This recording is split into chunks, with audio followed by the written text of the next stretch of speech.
Good morning, everyone.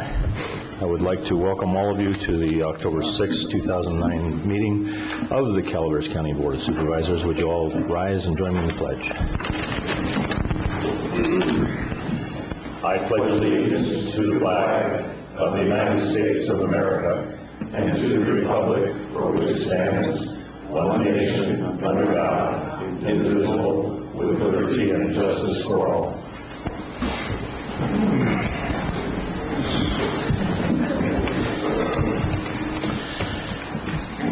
I have a couple of announcements to read this morning. At our meeting on September the 22nd, a closed session was held pursuant to Government Code Section 54956.9, a conference with legal counsel regarding existing litigation.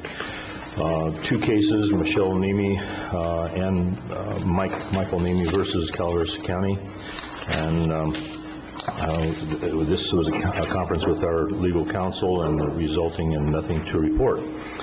Also, a closed session was held pursuant to Government Code Section 54957. This was a public employee performance evaluation, the county administrative officer, and it was continued from 9/8 and 9/15, resulting in nothing to report. Okay, I would like to turn our attention to the consent agenda. As you all know, the items on the consent agenda are intended to be routine and non-controversial. They can be acted upon at one time by the board. However, anyone in the audience or any board member can pull something from the agenda or from that list of consent items, and we'll discuss it individually. So I'd like to ask if anyone wishes to pull an item from the agenda. Yes, Chairman Thomas, I'd like to pull number 5, not because it's controversial, but because I think it bears some good discussion. All right, we have a request to pull item number 5. Anyone else? Number 3.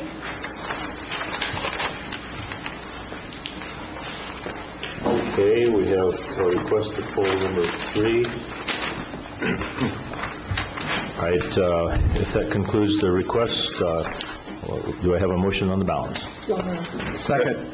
Okay, we have a motion and a second for the other items on the consent calendar. All in favor say aye. Aye. Opposed? There are none opposed, so that motion passes unanimously. Okay, on item number 3.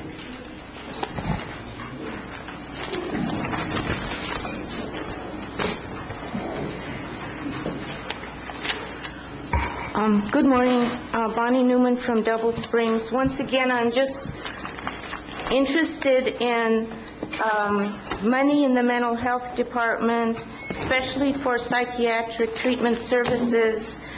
Hopefully not all Medi-Cal focused, and I know Jeannie will probably tell me it is, but I still got to push and try and ask. Thank you, Bonnie. Rita Downs, Director of Behavioral Health Services. Good morning, Rita. Good morning. This is a contract between a psychiatric health facility and this county.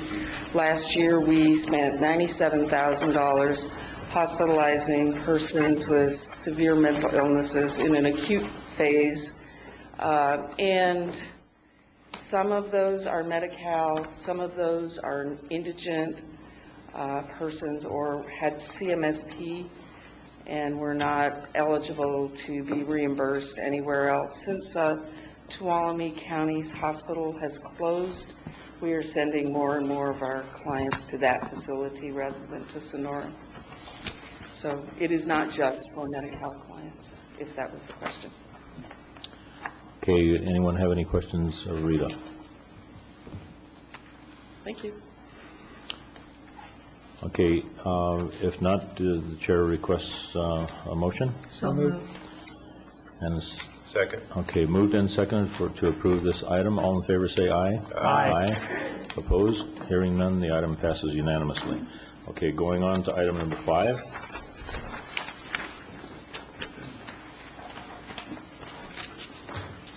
Morning, Michael Krillitich, Chief Probation Officer. Here today with a good friend and partner, Kelly Figueroa of the Resource Connection Intervention and Prevention Services, who formerly known as the Crisis Center, formerly known before that Women's Crisis Center, but as time marches on, we find out that in family violence, not just women are victims at times, that men can be too. So this is a group that services, people that need help in times of some strife in their family. So without much more said, I'd like to turn it over to the expert on this. We've put this on the board together to recognize this month as Domestic Violence Awareness Month. So, Kelly? Good morning. Good morning. My name is Kelly Frigero. I am the Program Director for the Intervention and Prevention Division of the Resource Connection, which houses Calaveras Crisis Center, Self-Help Legal Center, and once again Thrift Store. And I want to thank you for putting the resolution on the consent agenda, and I want to urge you to adopt it. October is National Domestic Violence Awareness Month, but I wanted to bring your attention to the domestic violence issue in Calaveras County this morning. During the fiscal year 08-09, the Resource Connection Calaveras Crisis Center served 456 victims of domestic violence in Calaveras County. And what I did is I broke those numbers down into something that will have a little more significance for you. First of all, I wanted to let you know that 52 of those were men. 145 of them were under the age of 25, and 19 were over the age of 60. So domestic violence affects everybody, regardless of your gender or your age. 112 of these victims of domestic violence were from District Number 1. 59 were from District Number 2. 38 were from District Number 3. 70, District Number 4. And 39 were from District Number 5. 32 of these victims that we served were from other counties. So we do serve people coming to Calaveras County fleeing domestic violence from other areas. 106 of those victims we served were too in fear of their life to tell us where they were coming from. They just didn't want anyone to know. And 26 women and 23 children were sheltered during this same time period. Now, this number of 456 represents individual victims. It does not represent the victims, the secondary victims. So for every one of those 456 individual victims of domestic violence, there were children and parents and brothers and sisters and pets who were also victims of domestic violence. So as you can see, we do have a problem with domestic violence in Calaveras County. And I just wanted to make you aware of that. Domestic Violence Awareness Month is a time to make the community aware, that we cannot solve this problem of domestic violence without support from the community, the Board of Supervisors, law enforcement, and all our partners. Steve? I just had maybe a question or two. This is a pretty high statistic. I'm wondering what the trends are. And does it track with economics? What do you see as the correlation between economic circumstance, alcohol and drug addiction, other matters, and do you see any trends in any of the related factors? Well, there definitely is a high correlation between alcohol and drug abuse and domestic violence. I would say probably 85 to 90% of those people that we see do have that issue, whether it's a long-term issue or a short-term issue. The economy, absolutely. We have seen an increase, I would say, of about 20% over the last 6 to 8 months. And what's interesting and a little disturbing about that trend is that what we're seeing is a different kind of domestic violence, maybe a one-time or a two-time, where this isn't something that has been a culture of the family for a very long time, but it's a consequence of stress because, one of the family members has lost a job or had their hours cut back, and as you know, money is a huge stressor in families and marriages, and so when we talk to the victims that are coming to see us, we need to be really careful about how we talk to them. This may not be something that is ongoing for them. It could definitely be something that's a one-time issue, but it's still important to help them deal with it, give them support and resources to be able to move forward with their lives in a more positive way. Okay, any other questions? Kelly, I have just one. About a year and a half ago, as I recall, I attended an all-day long session that was called The Link, that examined the link between violence to animals and how it sort of is a strong indicator of future family violence too. That was a very revealing session, and quite well attended by county staff in various disciplines. That, on balance, would you think that was a beneficial thing? Did it open people's eyes to kind of watch for these indicators? I think it did, and one of the things that is coming out of it, isn't something that we've already put into place, but we're working on, is the Calaveras County has a domestic violence response team that's made up of various agencies that do respond to domestic violence calls. And what we've been talking about is including animal services in that group, because it absolutely is an indicator. And as I mentioned, we serve the individual victims, but sometimes a secondary victim could be the pet. It's often a way to control somebody or punish them if they're not doing what the perpetrator wants them to do. Okay. Well, I appreciate the work that you're doing. Thank you. If there are no further questions, the Chair entertains a motion. I'd like to move the adoption of the resolution. Second. Okay, all in favor of the motion say aye. Aye. Opposed? Hearing none, that motion passes unanimously. Thank you very much. Thank you.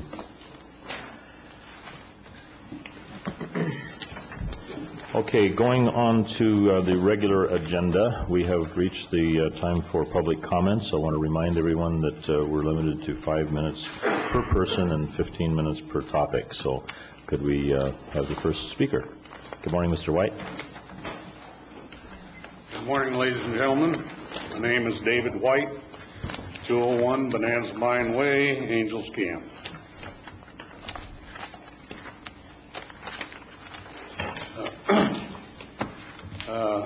The last time I was in here, I was having cow problems. I still got them. However, after this has been going on, and I owe the Sheriff's Department a little apology. I kind of lost my cool yesterday and caused quite a ruckus, but I did get some action. Seems like now they've found some way to solve the problem. In fact, I got a phone call this morning from the deputy to meet me after this meeting. I've known you for quite a number of decades, actually, and I can't believe that you would have ever caused a ruckus.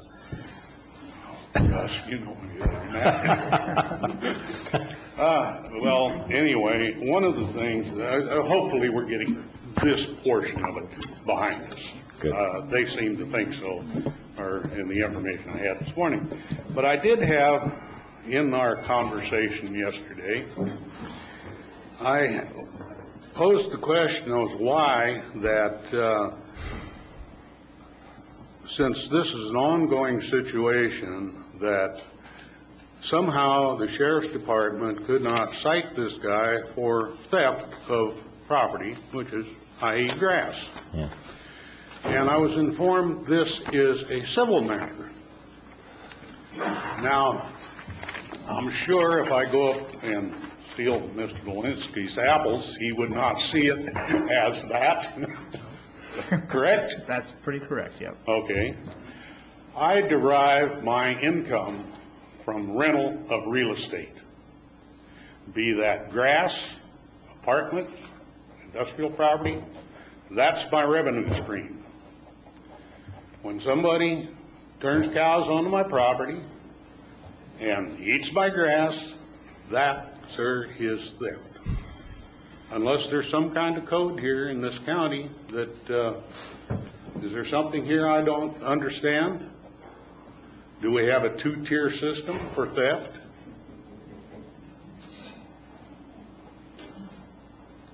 I don't know the answer to that, David, but Well, we'll look into maybe it. you can confer with Mr. Jones, and there's something I don't know, or, but I don't know why the Sheriff's Department would tell me this if there's not something here. And I would certainly appreciate some information on this, because, if we could have the man arrested for theft or cited, at least we could get him into court and we could get some action. But every time anything on this thing goes, well, I'll move them in 2 weeks, I'll fix the fence, I'll do this, and nothing happens. And like I say, hopefully the situation will come to fruition here. But that was my question, and I'll sit down, shut up, and let you guys carry on. But I would like an answer to this. Fair enough? We'll see if we can get it for you. Thank you. All right, thank you. Good morning. Supervisors, good morning. My name is Jake Wallace from Hollywood, and I wanted to piggyback on that gentleman's two-tier system, and that certainly does exist here in Calaveras County. I'm here because of a government complaint that I refiled on a group home that I ran here, that we ran under a county host letter under Government Code 27641. And we have a lot of unaddressed issues. I have a complaint filed against Jim Jones here and David Cyrus, because we have a letter from Jim Jones that stated that we would have an independent investigation on now Sacramento Chief Probation Officer Don Meyer. I just spoke with the chief back there in the room, and he had conferred with Jim Jones in terms of an investigation that should be taking place with the probation department here in Calaveras. Now, there's several reasons that I've come back. One, I was in Brazil for a couple of years, and it's amazing what you can see from so far away. I have a lot of concerns with Marita Callaway. She's at the major point of this problem, because Callaway, who was the representative of our district where I ran the group home, had stated that we would have this investigation. Even after the probation chief was appointed to YOLO, she was cited in this room on the record, stating we would have the investigation, and we haven't had it. And this is really a problem for us, because we came in here, we spent 5 years to design the program, we spent $500,000, and we got hosed here. You cannot arrest our kids, you can't threaten us. It's not the way to do business. The other concern we have is with Topanelli. As I cited in my postings on the Enterprise, we have the supervisor here who's been on the grand jury for 4 years, the same grand jury that ironically Supervisor Callaway had directed us to in 2005. As we have Callaway stating that we would get the investigation, we have Callaway telling us to go to the grand jury. We have Supervisor Topanelli on the grand jury at that point. In fact, Topanelli's whole point of running seemed to be that he had these 4 years on the grand jury. So we need to know that if Callaway is going to tell us to go to the grand jury, and we did in 05 and 06, and 06 and 07, where Topanelli was the foreman, why Topanelli refused to investigate, or why Callaway sent us to the grand jury when she knew that there wasn't a grand jury. The argument here is there isn't a functioning grand jury in the county. We have Jim Jones, we have the district attorney, we have the judges, Martin and Mawini, that are running the grand jury as an arm of the court. In this complaint, I have laid out what the responsibilities of the grand jury are. In this complaint, it's tied to a complaint that I will submit with the county that I've submitted with YOLO. Okay? The other thing is, in this complaint, we have the grand jury not functioning. We have the county council not functioning. We have the probation chief back here who should be investigating Terry Hall, who falsified a law enforcement investigation on behalf of Chief Meyer that Jim Jones knows about, after the board and the court, the judges here, under the judicial council model, that in 2002, Supervisor Callaway oversaw, and the county has a shared liability with the court over the appointment, discharge, review, and removal of a chief probation officer here in California. But you failed to do that. In fact, what the board did at that time, and the court, and Jim Jones, is you allowed Meyer to go to Tuolumne County to investigate himself. Well, guess what happened? They ditched the investigation. because we bird dogged them. And what did Meyer do next? And I was telling the board what he was doing. Then he went to Sacramento County. And guess what he did then? He tried to get them to obstruct the investigation. And that didn't work, okay? Because we were on his ass. Mr. And Wallace. what does he do? Mr. Thomas, I will say what I want to say, okay? I beg to disagree. you do? I'm in control of this meeting. Are you really? Okay, yeah, and you have 1 minute left. I would argue this board doesn't run the county. I don't know who the heck does, but it's not this board. So Mr. anyway, Wallace. after Meyer went from Sacramento, he returns to Calaveras.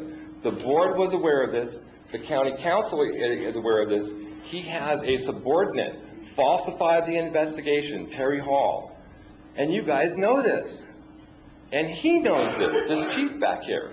When are you going to do your jobs? And by the way, you took an oath to uphold the office, to protect the public, to protect these people, not to protect him, not to protect him, not to protect him or her or this chief. And when are you going to do your job?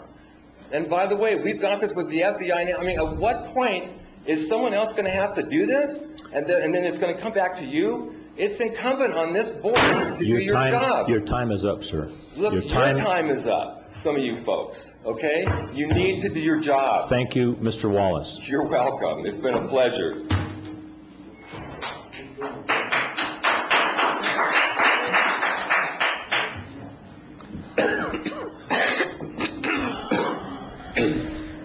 Good morning.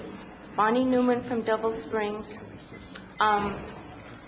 I have a little follow-up on a situation we had a couple weeks ago, and one of them was, it was about solid waste. And I said that we had a card that we used to take to the dump so we could have pass. It was just these stamped receipts from the tax collector's office, and we actually had to go to the dump with these in order to have access to dump our stuff. And I'm following up that lady from West Point, Mrs. Phillips. She had the suggestion to maybe do increments if you have to do a fee. And I pulled all my tax records. I just want you to know I've got 35 years of taxes here. It's about $25,000 that I've given you guys. My first year here, my taxes were $11.10. Last week, I got my new tax roll. It's over $800. It's still a ramshackle little dump on Double Springs, but apparently somebody thinks it's worth a whole lot more than it ever was. The first solid waste fee was in '79, and it was $26. Then it went up to $75 in '81, and then it went up to $150 in, I don't remember, sometime in the '80s. But if that is your preference, I think maybe that lady's suggestion would be a good idea. Just do it maybe $25 a year so that we don't all choke to death on it. But when I started looking at my tax rolls, I think, gee, what do I really want out of my county for my taxes? You know, when I first moved here, I didn't really have a lot of expectations. I didn't really know what paying taxes was, but 35 years later, I do know what paying taxes is. And what I want out of my county, I think,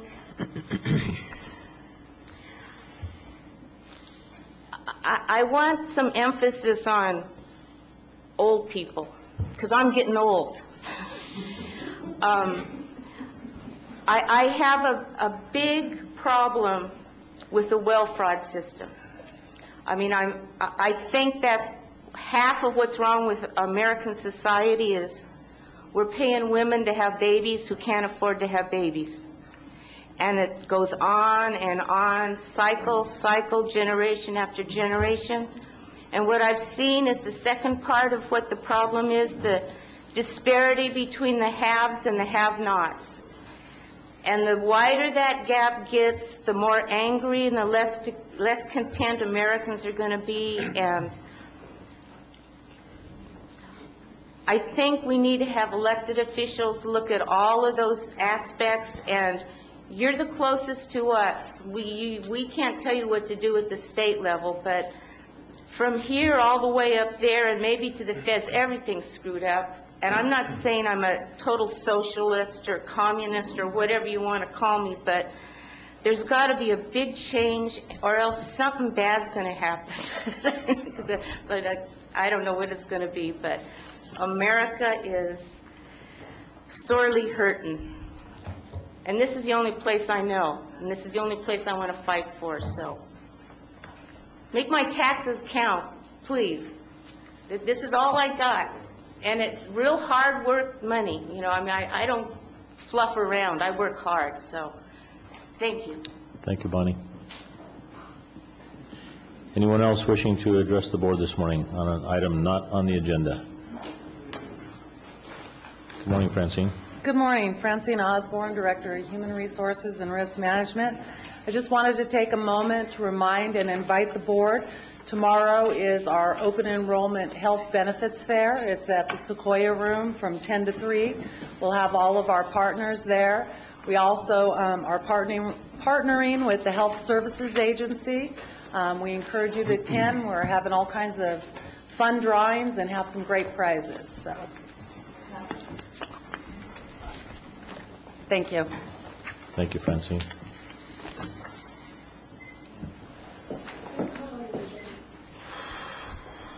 Good morning, Kathy. Good morning. I'm Kathy Mayhew from Wallace, and I'm here this morning in Orange to remind people of the orange flyers they may have been seeing around the county for several weeks now. The Calaveras Genealogical Society is holding a new event on October 17th, Saturday, called Tales of the Crypt. And it's a fundraising event for the society. It's a dinner and dramatic presentation focusing on the lives and deaths of some of our famous and notorious characters in Calaveras County. I know at least one of you at the diocese is planning on being there because Chairman Russ Thomas has agreed to lend his wonderful vocals to the program. And it's, I know it's just going to be an awful lot of fun, and hope that some of you can come out. I have a little mini flyer for you. There's information. If you want more information on the program, can visit www.calaverasgenealogy.com. And that's tickets are $32.50.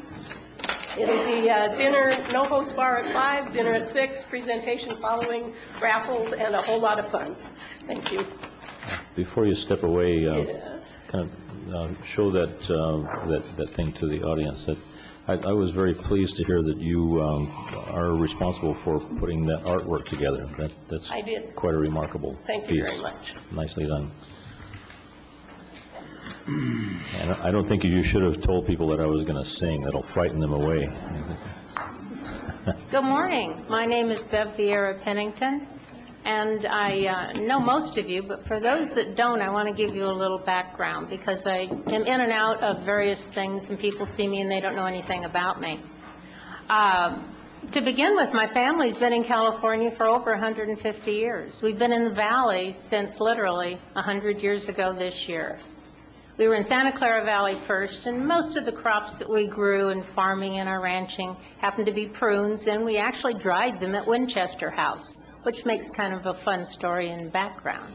When we came into the San Joaquin Valley, most of the family ended up in the area around Keys. Now, Keys, if you know where that is, that's great. It's just nothing but a crossing in a road nowadays. But the big family farm was there, and we ended up in Tracy. And believe it or not, my great-grandfather was actually involved in the poultry industry being started in Petaluma. So I've got some credentials in farming and ranching and poultry. And I bring that up because, needless to say, I'm here today to talk about, well, indirectly, roosters. I actually live next door to Terry Bailey, who's been before you many, many times. Excuse me, Terry Baker. Terry Bailey was somebody I happened to work with in another project, and I'll mention that in just a second. So I'm giving you this grounding so you understand my background and my sympathies toward farming and ranching and all that that encompasses in California. I also believe in the community and supporting it. I was on the Glen Cove Railroad Flat Fire Protection District, and I sat as chair. I was also the vice chair of the County Fire Association under Terry Bailey, and that's why I mentioned her name earlier, trying to keep it all straight. So giving back to the community is something I feel passionate about, and when the fire district merged in with Mountain Ranch and we became central, I retired from that and looked for other community service that I wanted to put my time into. And I took the 15-week course and became a master gardener, and right now I am the coordinator of the garden across the way. I enjoy it tremendously, getting back to that basics of my heritage. But in the process of doing all these things and being a little bit in the public eye, two things I learned with the fire district. One is the Brown Act, and the second one is public trust and how important public trust is. And I'd like to quote from Roberta Carolyn Redmond's website. We're now in communication with the county supervisors, planners, and council. They've referred us to a lawyer because they want to reopen the case and get it reheard. They would intervene as a friend of the court. And for the future, the Sheriff's Department, I love this one, where animal control resides, has been referred to county council, and they are going to tell them to lay off. County council is Jim Jones, and no, I did not know anybody else was going to make comments on him. But public trust is being violated by that office, either by him or his staff or a combination. The friend of the court is Blair White. Blair White intervened and tried literally to get a judge's ruling overturned. It was not overturned, and the memo that came back from Judge Mooney, who actually responded to this, indicated that Carolyn Redmond is a criminal. That case still stands as ruled, and the ruling is that she was guilty, that she does not have a commercial operation. It was referred to as a hobby.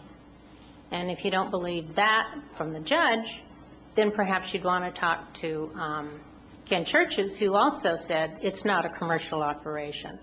And further, every day that she does not abate the problem, she's in continued violation. That stands today. When somebody like county council gets involved in a personal issue, because that's all this can be. Excuse me, Bev, there's about 30 seconds left. Yeah. Okay. What there needs to be is a review and understanding of Mr. Jones or his staff's role in addressing the public's need as a member of this community, and I think I've established I'm not some kind of nutcake or something.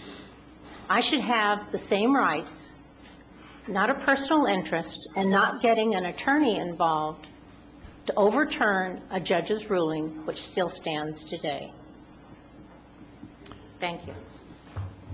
Thank you very much for your comments. Anyone else wishing to address the board this morning?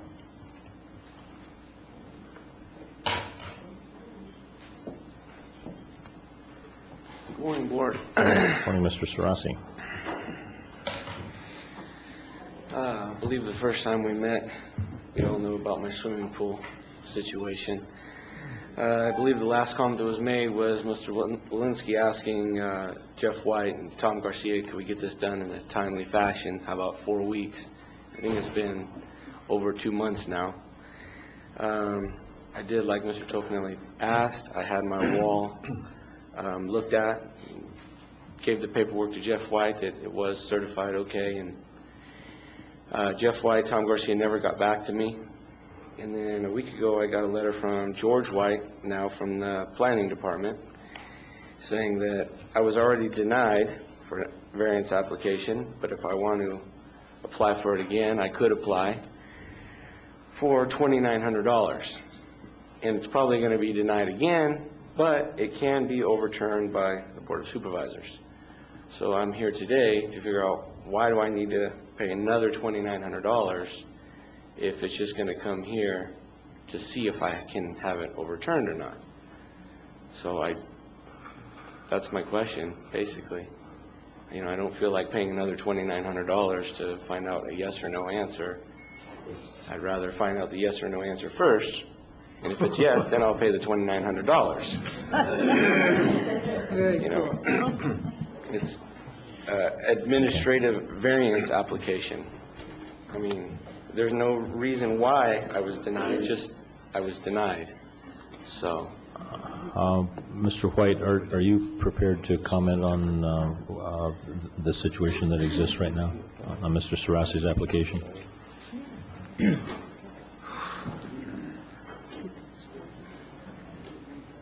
I did author the letter to Mrs. Sarasi, and I think you all were copied in on that, so you probably know the contents of that letter. I think the key point here is that there are actually two areas of authority.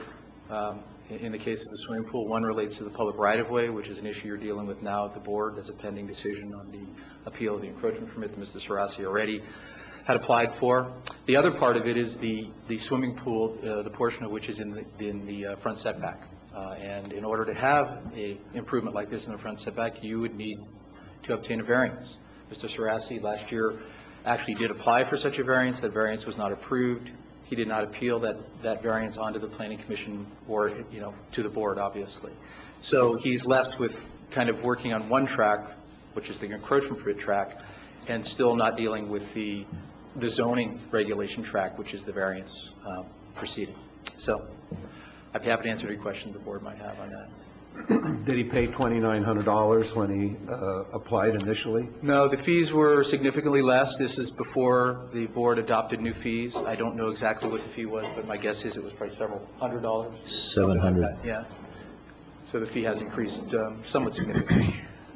When we were discussing this in the previous timeout and talked about something being taken care of within an X period of time, which of those two things or both were we dealing with? I think you were strictly talking about the encroachment permit process, part of this two tracks that I was talking about. I don't think the variance problem was really acknowledged on any level, even though it was mentioned in the staff report that accompanied the appeal of the encroachment permit.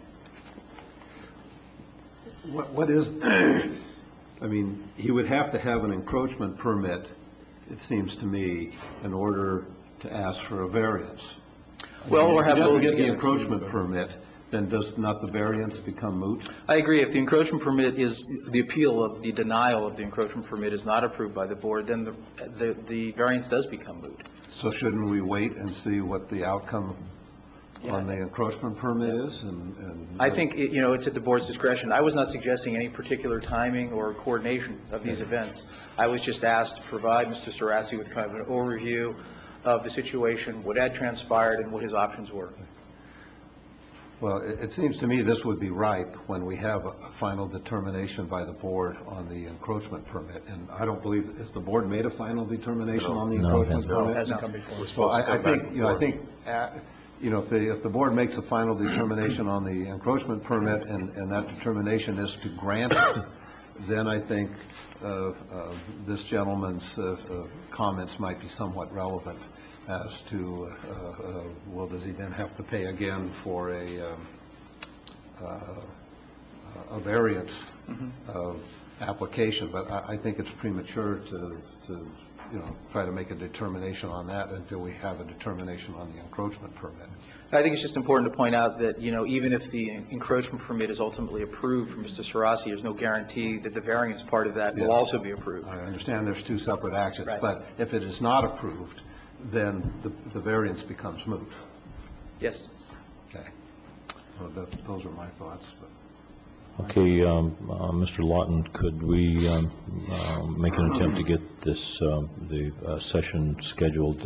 When Mr. Sarasi was here before, we kind of sent him out the door saying, get this and this and this and come back, as soon as that gets done. And like he says, it's been a couple of months. So. Well, in defense of the various departments, I was involved in some of these discussions and tried to see if there was a way that this could be done all at once rather than have him come before the board twice. I can see now that it makes more sense to do it one at a time, but I think there was a good faith effort here to try to get this all resolved once, and that's the reason why we are where we are. But it certainly can come back to the board, I think, on the encroachment issue. I'll coordinate with the Messrs. White and Mr. Garcia. Okay, all right. Did that answer your questions this morning, Tony? Maybe in terms of what I need to do, then I'll do whatever else I need to do. But need to just come to the meeting, then. Well, what we asked you to do before, and I apologize,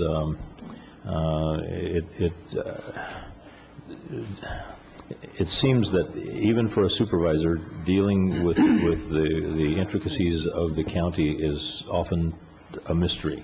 I thought when we said goodbye to you last time that you would produce your plans and verify that you weren't endangering any utilities and stuff, and you could at least come back and get a determination from this board. Now it's been brought to our attention that that only applies to that portion of your construction that is over the line, the portion of the fence is over the line, a small portion of the pool. So that's what we were dealing with then. We still have to deal with that, and we have no guarantee that the board will approve that. It seemed, I mean, I got the impression that they were favorable so long as we could demonstrate that your fence wasn't going to fall down, so the structural integrity of the fence. So we have to get that scheduled, and I don't think that you, unless I'm wrong, I don't think that he has to do anything. I mean, we're just going to schedule this to come back, and you've presented your plans, the engineer's plans on the fence. I'm assuming everything was fine because I never had any word back from, and they were stamped, so. Okay. Is Jeff White here? I don't see Jeff. Okay. I'm going to make a leap of faith here that I think that you've done what you need to do. I'll check with that. We'll get you on the agenda to hopefully get that portion of your problem solved. It's a two-step situation that we have. We get the encroachment solved. Okay. And then that I would assume logically that would give you a kind of a toehold for getting the variance approved. Okay. Sorry about the confusion, but I was as confused as you were. All right. Thank you. Okay, that concludes that item. Anyone else? Morning, Mr. Clapp. I got a 13-foot fence behind my yard. I've seen these pictures. And so anyway, I was just wondering what I had to do to get pressure on this gentleman like it's coming on this person, because he is 4 inches high on part of his off. So what do I have to do? I mean, I've been going through all the channels and stuff. I mean, there's no permit on this. It diverts water through my house when it rains heavy. So, I mean, what do I have to do to get the heat on? This gentleman put this wall up like it's on this gentleman. So that's my question. Clyde, you gave me the information. I told you I'd look into it. So You go to code enforcement. You start the process.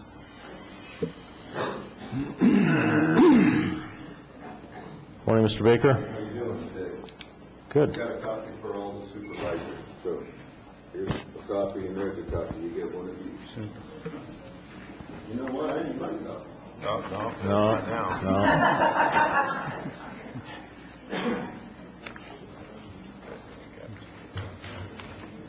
Terry Baker, and I'm here to talk about the commercial agricultural crap farm that lives next door to us.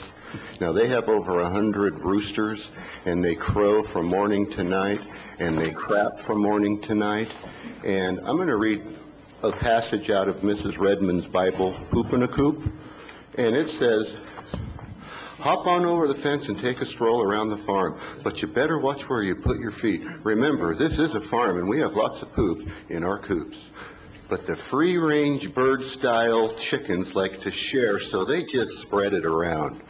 Now, they haven't picked up any of that crap for 4 years, and those birds are wallowing in it, and so are they.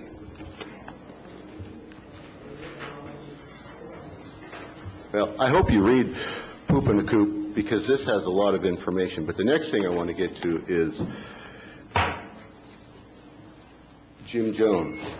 You know, Beverly said it exactly right when you don't want to lose the public trust. And what you've done to us, Jim Jones, is illegal.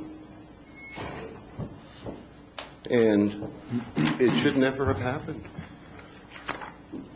And I'd like for you to at least explain what this is all about, getting Blair White involved in this.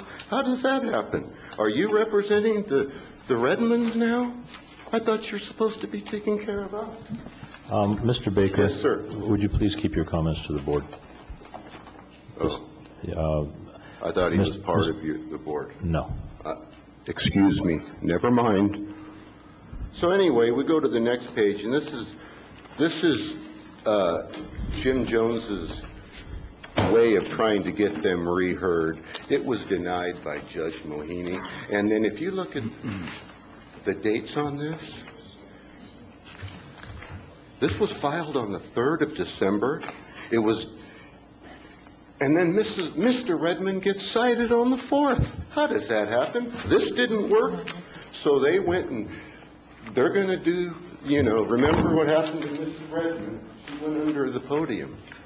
That's what they did. They're protecting her. She has been in violation for 4 years.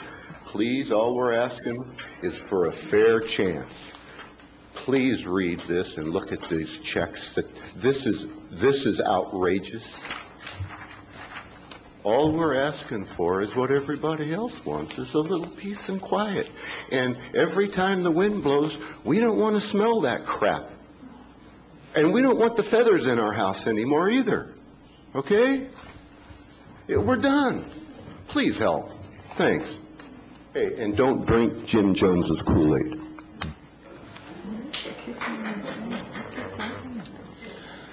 I should inform the board that my office did not intervene or attempt to intervene in the matter in any respect. We have no standing to intervene, no interest in intervening.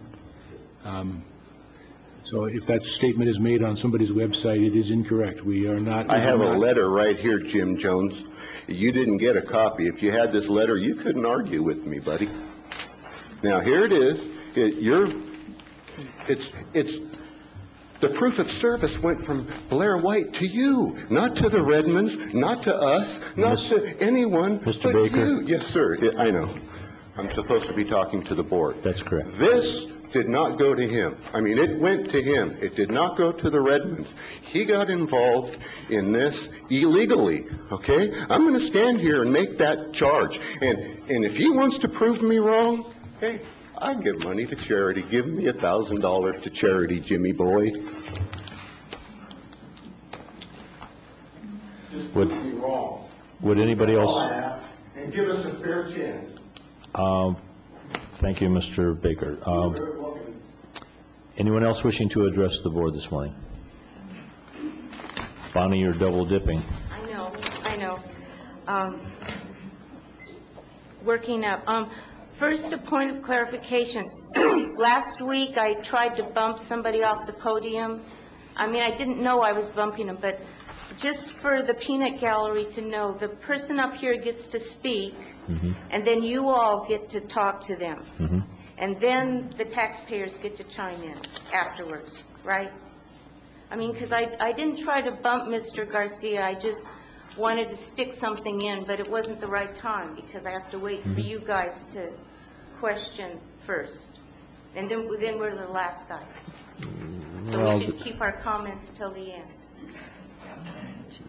I'm not sure that I'm following what you're talking about, but my rule is that I'll take almost any comment. I want to maintain a level of respect and civility. I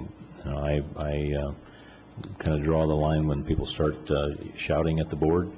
I will not tolerate that. So let's get to the point of what you're trying to say. About that? Just get to the point of what you'd like to Okay, what I'd like hear. to say today? Yes. My real subject, okay. I'm kind of thinking like a garbage disposal. If you've ever had a garbage disposal and you got a little piece of plastic in it and it just keeps pinging around and it doesn't matter how much water you put down or how much garbage you still got that little piece of plastic pinging around and you can't get rid of it. That's how I am with some issues sometimes. And last week, I kind of got a mixed message because I asked, did anybody in the county take a cut in wages? And I was told the sheriff's department cut their wages to save staff. And I was really heartened by that. I mean, I thought, God, that's what it's all about. But then I went over there and I asked for Gary Kuntz, and he doesn't work there. Every staff position was saved except Gary Kuntz's staff position. And I'm just really wondering what is going on in the sheriff's department that would make them throw away a 27-year veteran. Something's wrong over there. I haven't talked to anybody in the sheriff's department since Ethel Mitchell left, and that's 15 years ago, but there's something sick and wrong over there. Now, we've got $1 million jail that we're going to give to the sheriff's department, and I voted for it, but I don't have the trust with that administration or whatever it is, who's ever making these decisions to throw away Gary Kuntz. I don't want to give him $1 million jail. I don't trust that anymore. There's something wrong, and I wonder if the public will ever know what is wrong and why what happened. When I brought the issue up the first time, Dennis Downham got up and said, well, we're getting rid of those 2 officers, but that's up to the board to, if you want to keep them, it's up to the board. I didn't buy that. That wasn't your decision. That was a decision made in the sheriff's department. And I think it's a really bad decision. It's suspect, it's questionable. I don't trust that decision. I don't like what I see, and I don't know if I'll ever know what's going on in the sheriff's department. But I miss Gary Kuntz over there, and I don't know what the hell happened to him, and I want him back. Thank you, Bonnie.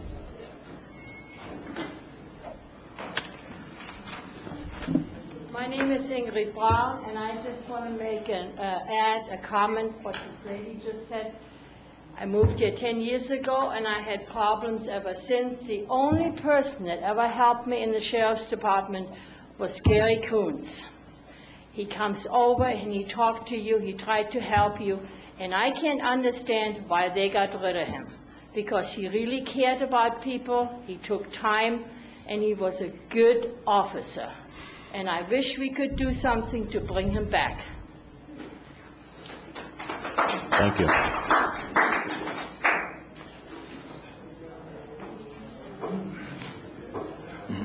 Good morning. Good morning, Darrell.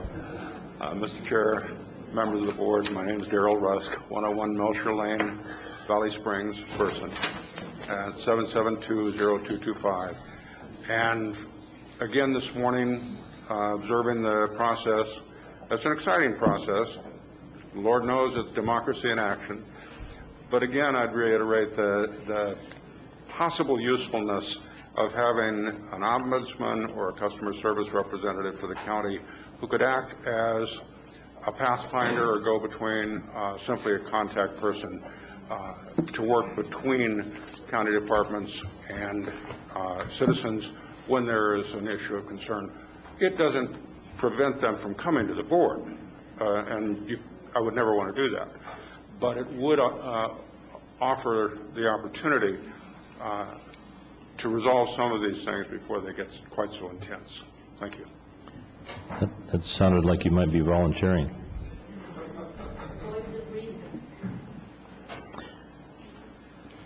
Good morning. Good morning. Captain Ballard with the Sheriff's Office. Give a monthly update on the construction project for the new ADF. You all got your handout. I've got some handouts here for the public. It will be posted on the web.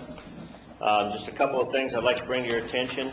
PSA Dewberry did complete the 30% design documents. They are up at the State Fire Marshal's office. They are up at CSA being reviewed.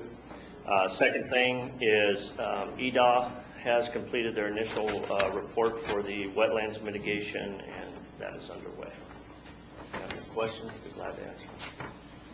Any questions of Captain Ballard? We have some PSA Dewberry representatives in the back, is that?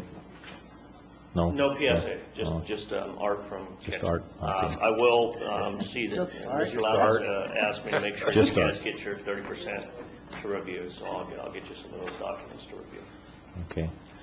We've solved the potential environmental issues and, Well, I'd like to, point out, this is kind of like the first time, it seems like, since I've been working on this project, it hasn't been, 10 steps forward and 100 steps backwards. We are making progress. The other county department heads, Public Works and Planning, have been stepping up and helping us out and helping us get things solved, or working in a direction to getting things solved. So we're all starting to play in the sandbox pretty good. wonderful. Okay? Good to hear that. Okay.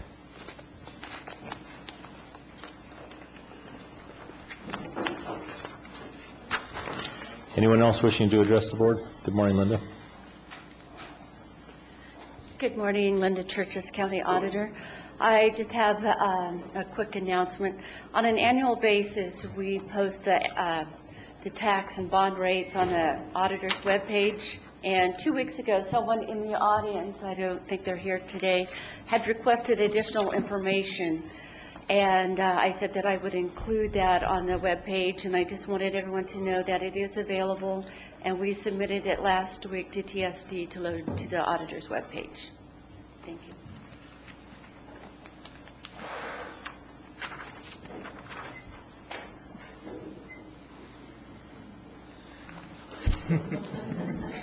Boy, that's what's known as a fake. Okay, anyone else wishing to address the board this morning? All right. Thanks for those comments. Moving on to the regular agenda, we have item number 16. This is a discussion and possible action regarding Board of Supervisors' response to the 2008-9 grand jury, the final grand jury report. County Council, you have some helpful comments to us on this.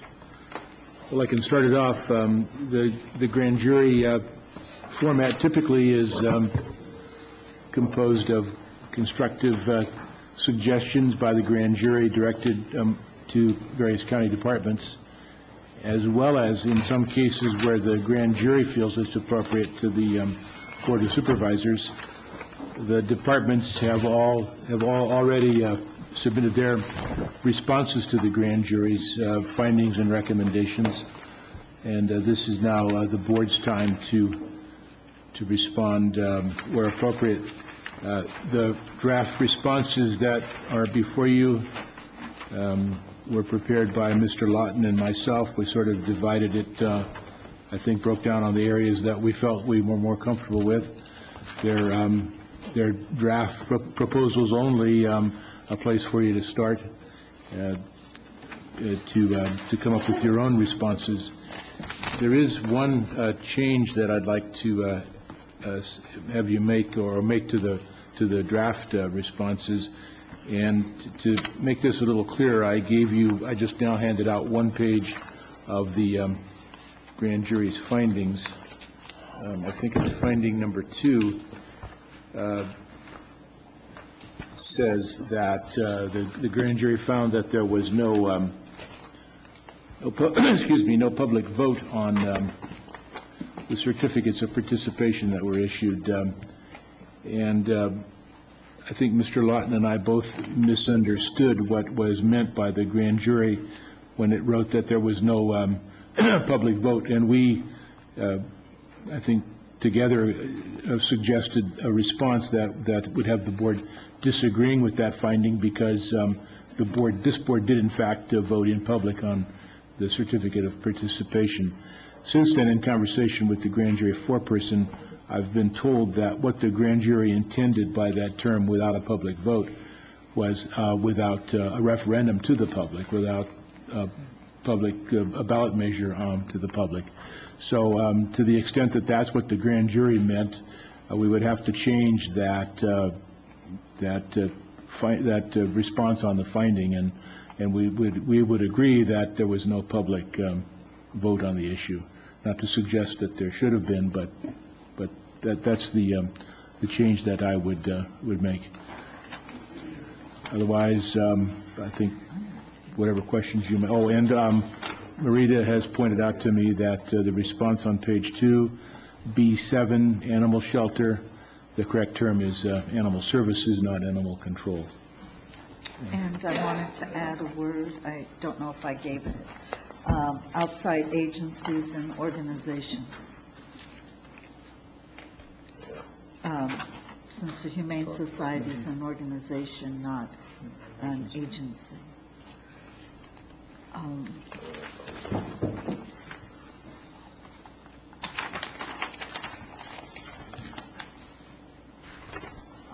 That's all I have, other than to answer any questions you may have. Supervisor Walensky? On the, in your discussions with the grand jury, the point that they were making about there not being a public referendum, why would it be raised if there wasn't an inference that there should have been? I think that is the inference. Okay, and so in looking at the obligations that we have, you don't find that obligation? No, there was no, the board followed all the proper legal procedure. I think it's, I really can't speak for them. I just think that it's an expression of their opinion that it should have been taken to the, put it on the ballot. It's not, was not legally required that you do so. Okay. And, go ahead, Supervisor Callen. On the trust accounts, I think they're now called designated funds. I mean, it took Linda Churches a few years to get us used to that term. But on account 5426, Jim, should we define what account 5426 is? Can you give me the response that you're referring to? On page 5 of 5. 2A, B16B, last response. I'll have to defer to Mr. Lawton on that one. The land use. It's the land use trust fund. We will identify that by name rather than account number. And Linda, are we now not officially calling them designated funds versus trust accounts, or is the land use still a trust account? No, after GAS 334, we call them designated funds. Okay, so we should change it from trust accounts to designated funds? Right. I think unofficially everyone still calls it the land use trust, but we know it's a designated fund and reported. Okay. But I've not noted as that. important as I've noted just that change or the saying addition. what 5426 is. Thank you. Any other questions? Okay, this is... Wait. Wait. Uh-oh.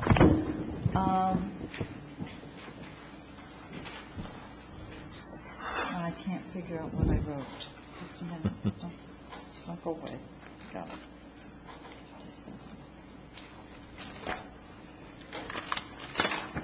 While Supervisor Callaway's taking a moment, I'd like to let the folks who are standing back there know two things. Number one, it looks like this is going to be a marathon meeting, and you may not have the legs to do it. And there are 2 seats over here, 2 here, and you're welcome to sit in front as well.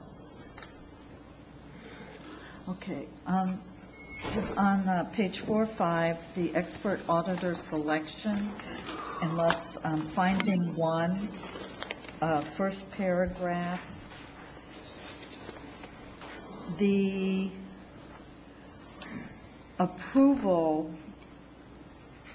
did not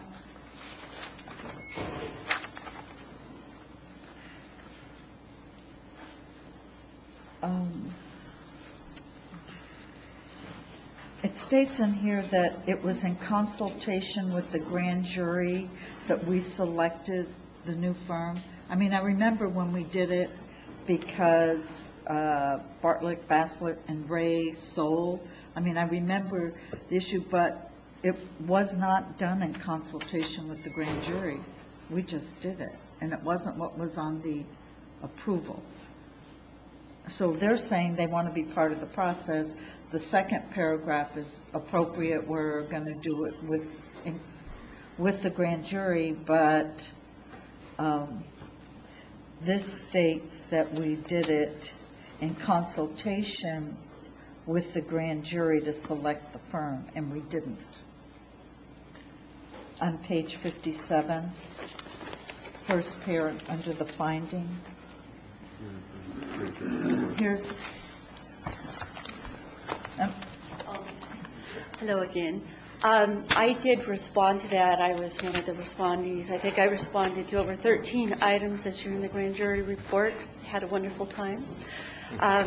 But on that, and I think Shirley had drafted a response also, we did consult with the grand jury, and I don't know if it's because the foreman had left and it's a new grand jury, but remember there were only 2 firms that bid on our RFP, and when the first firm couldn't follow through and do the audit, then there was only one in a short period of time that we could draw from.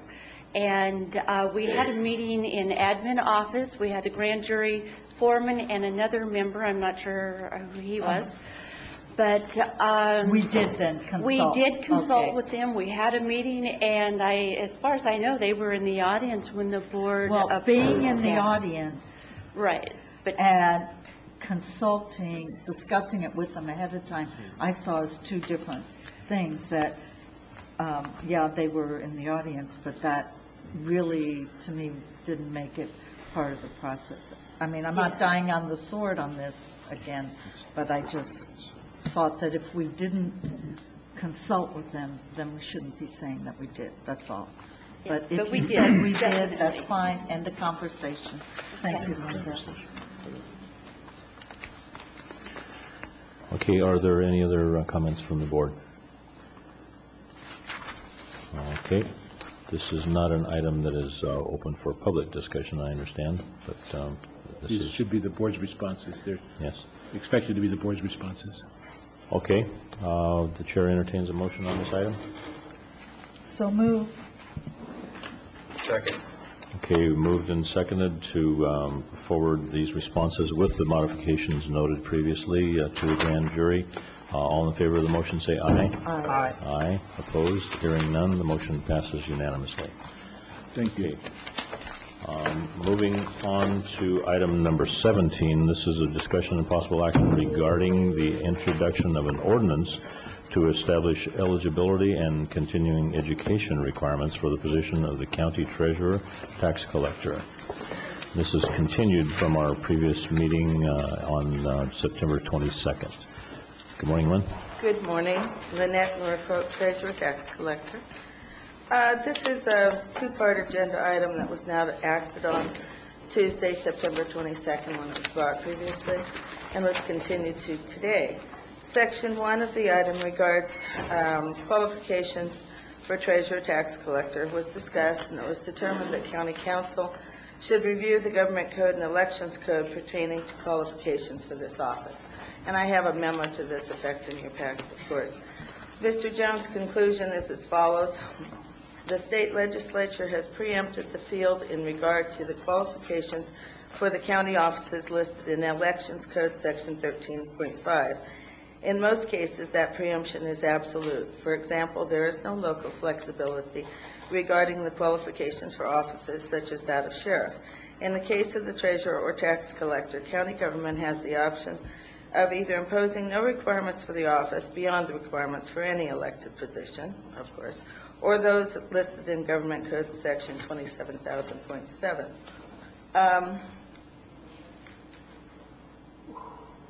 I wanted to point out that on the ordinance for the qualifications, there are 5 criteria that, in some research, one is the person has served in a senior financial management position in a county, city, or other public agency dealing with similar financial responsibilities for a continuous period of not less than 3 years, including but not limited to treasurer, tax collector, auditor, controller, or the chief deputy or an assistant in those offices. And I wanted to state, I know one of the questions that was brought out is how broad a base do we have that people could run for this office? And county government alone includes a base that is quite broad with some of the financial offices and the assistants and things that, that are in those offices. And there are other public agencies as well that have folks of that nature. The second criteria right from the government code is the person possesses a valid baccalaureate, master's, or doctoral degree from an accredited college or university in any of the following major fields of study: business, admin, public administration, and it goes on, economics, finance, etc., with a minimum of 16 college semester units or their equivalent in accounting, auditing, or finance. And again, the broad base of banks, title companies, various other businesses would certainly have folks in that area that would qualify. Third is the person possesses a valid certificate issued by the California Board of Accountancy showing that person to be, and a permit authorizing that person to practice as a certified public accountant. I was provided with a listing of approximately 50 people in the county who hold CPA licenses, which is very interesting. I thought that was a nice fact and figure. And then it goes on, item 4 speaks about a valid charter issued by the Institute of Chartered Financial Analysts, and the 5th item would be a person possessing a valid certificate issued by the Treasury Management Association, etc. So one of those 5 items seems, we have a pretty good base in Calaveras County, I believe, for being able to draw from that for qualifications. The second part of this ordinance has to do with the continuing education requirements under the government code. And I'd just like to state that it's not a huge effort to obtain these continuing education requirements. Even though they were not in statutes, I have attended my state association in the last 12 years that I've been, 11 years, excuse me, I've been in office. And each year I've been able to, qualify with those continuing education. There are a number of organizations besides the state, the CACTAC, the California Association of County Treasurers and Tax Collectors. There's CDAC, California Debt and Investment Advisory Commission, as well as CSAC, that offer a number of classes that would qualify for continuing education. Let's see. Last thing I'd just like to say is it is my hope that you'll see the prudence of adopting the 2 sections of this ordinance relating to eligibility and continuing education for this office.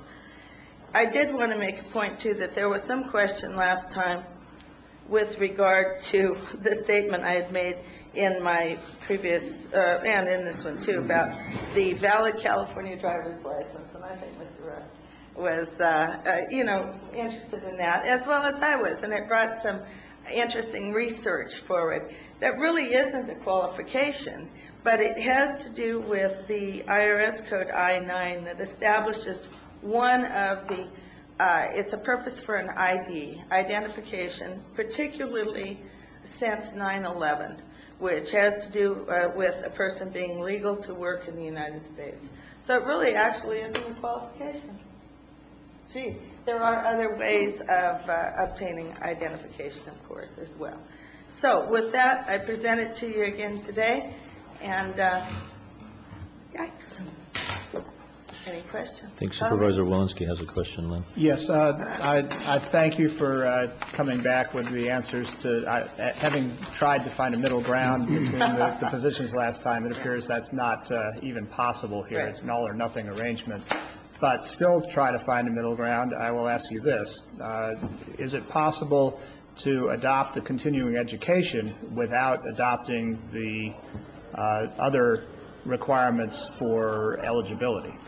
Well, I presume it would be, but I would have to come back to you a third time because my ordinance is not set that way, and again, the other counties that I've pulled generally have applied both of them. But that is going to be your decision on that.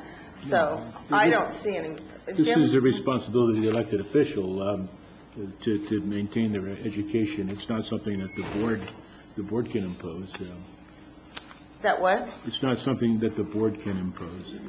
Well, but it's before us. Before us. The adoption of this would be based on the language in the the government code. I quote the Revenue and Taxation Code all the time, but in the government code. And there is a code section in that speaks, and I know Marita caught that too, because it was the part about the fact that every 2 years in a county that has adopted the education requirements, we have to report to the state controller. And, again, it is in statutes, just of the continuing education, but I think it's 27,000.9. Again, it's the same sort of answer I believe County Council gave with respect of it's either, I'm not an attorney. However, it seems to me that if the board did choose to apply and go for the continuing education, that could be adopted, I imagine. But it can't be adjusted, it can't be, and that's where County Council's opinion came in.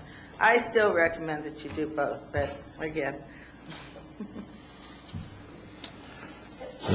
Any further questions? Okay, go ahead. Lynn, on number 3, could it be practiced as an accountant or CPA?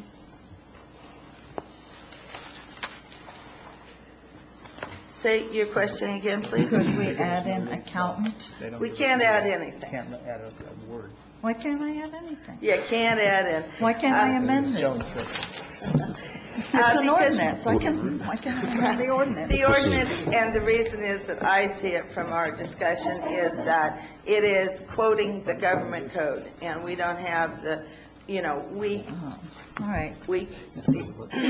That was the answer that I was giving. Got it. All right. Thank you. The point I was trying to make is that the continuing education, 27,000.9, is state law. You could add it if you want, but it doesn't add anything to the scheme. This requirement does apply. So, Jim, that's my question last time. If this isn't government code, why are we even doing this? The option you have is to add these 5, that the requirement that to stand as a candidate for office, the person has to have one of these 5 qualifications. Okay. The legislature, the state legislature has left no room to amend that or change that. Okay. You can leave it as it is with no qualifications, or you can adopt 27,000.7, which requires that the person certify that they have one of these qualifications. If you do if you adopt 27,000.7, the county clerk has been required to insist on proof of one of these qualifications. It might be helpful if I read 27,000.6, which was one of the points that we talked about in our discussion, because I think this explains why I'm coming to you for this. The provisions of sections 27,000.7, that's the qualifications, and 27,000.8, which at this point I'll mention that only because I'm reading right from the government code, and 27,000.9, which is the continuing education. It says, shall become effective only in those counties in which, prior to the first date of the period for filing declarations of candidacy for the office of county treasurer, county tax collector, or county treasurer tax collector, the Board of Supervisors by majority vote at a regular meeting with all members present enact an ordinance adopting the provisions of those sections. That ordinance may be repealed by the Board of Supervisors at any time. So does that help clarify that a little bit further? No? No, yes. No, yes? No, yes. Ooh. Yes, Pick it's I gotta one. know yes. Please pick one. Oh, yes, no, yes, it's a new term. It's better than a maybe. It's not new, it's. It's a Marita. I know yes is better than maybe. Okay. You have two sets of requirements. You can certainly choose one statute or the other, or both. My only point is that the statutes can't be modified. Got it. The requirements Okay. within the sections can't be modified. All right, I'm going to just voice my concerns. I listened to what Tom Triant said 2 weeks ago, which is scary. And It's the only time you've ever listened to me in 24 years. Sounds But like an old married considering couple, what's actually. happened with the financial, and what brought a lot of this about, and our debt advisory and so forth, and then if we should get, I know Tom's thing was that, let the voters decide, they decide. But if it's something that there isn't a minimum qualification out there, then we become stuck with going through a process of either trying to get rid of the treasurer, either by election, or the board's going to try, or taking away the duties. And I don't think there's anything wrong with requiring a minimal experience level, because you're dealing with the finances and the investments of not just county government, but the school districts, all the special districts. I mean, so I guess I've sort of gone from where I understand Tom was going to supporting this. Well, she listened, but she disagreed. Supervisor Walensky, please. No yes. As you recall, last time I was twixt the twain, but now Sure. that position is completely evaporated. So I spent some time reflecting on government in general and some of the arguments that were made by some of the folks who worked on our original Constitution.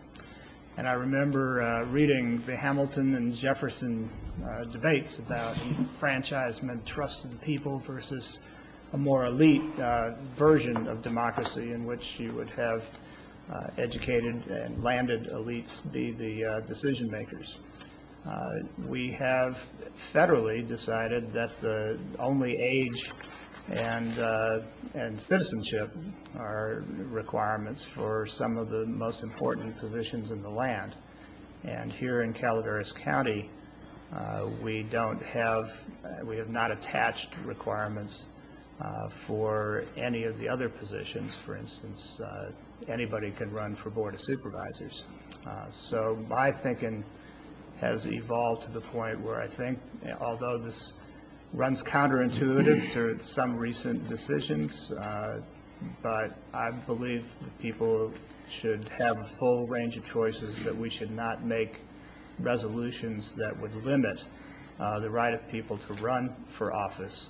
I do believe that once in office that we should do everything we can to provide people with information and continuing education. So I would hope that we might vote on these two aspects separately, because I certainly support the idea of investing in all parts of the workforce, and continuing education is a good requirement. But to have anything that would bar people who aspire to the position from running runs counter to at least my Jeffersonian instincts. So what I would also say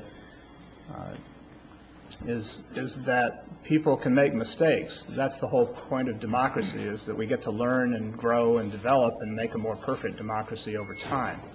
And my hope is that the people of Calaveras would always choose somebody qualified. I know the prospect of losing you is kind of daunting, and it'll be big shoes. That was very kind. It will be big shoes to fill. But you got to trust the people to come up with something, and if people are not qualified, my hope is that people will not vote for them. Anyone else wishing to comment on this item? Well, I guess I'll just reiterate my comments from last week or 2 weeks ago, whatever it was. I am not in favor of this. I'm glad to hear that Steve has Jeffersonian tendencies. The next thing you know, you'll be a libertarian. We just need more of those Jeffersonian tendencies to come through.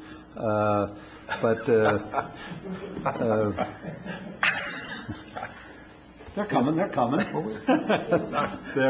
be more in common than people might guess. If we're going to have a lot of technical requirements for a position, then I frankly think the position should be appointed and not elected. Just because you have technical, some technical or educational degrees behind your name doesn't mean you'll be a good, effective manager. And in fact, it always seems to me the more technical requirements we require, often it means the less managerial skills an individual has. And this county has grown, and we have, and looking at department heads, it seems to me we need more managerial skills, and a deputy director can hold the technical skills to help operate a department. And, I'm looking at public health, and there's Jeannie Boyce, and she's not a nurse, and she's not an MD, and she does a very good job of operating the public health department. I've been a big arguer that in public works, we need a good manager, not necessarily an engineer, to be the director of public works. If you can get both, that's great. But what you need, number one, in public works is a good manager that can budget, has good personnel skills, et cetera. You can hire the technical expertise. So I'm very uncomfortable saying that we are going to just start loading up the department head position itself with technical requirements. I'm with Steve. I think the citizens should have a broad range of choices, and they should be able to elect a department head, and that department head can certainly, what expertise they don't possess, they can hire, and the board can hire. And I think it's good to keep the process as an open process that allows those that aspire to it to put their case before the voters and to let the voters decide in the electoral process who the department head should be, if we're going to have an elected department head. So, and I think that's very important. And that's a debate for another day as to on that issue. So those are my comments. Okay, any other supervisors?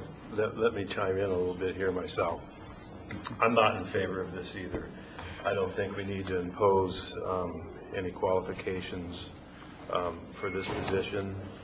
Board of Supervisors did not have any qualifications. When Steve makes the point, a very good point, that the President of the United States and other higher offices have very minimal qualifications, I can't see imposing that upon this position, along with a lot of other elected positions here in the county.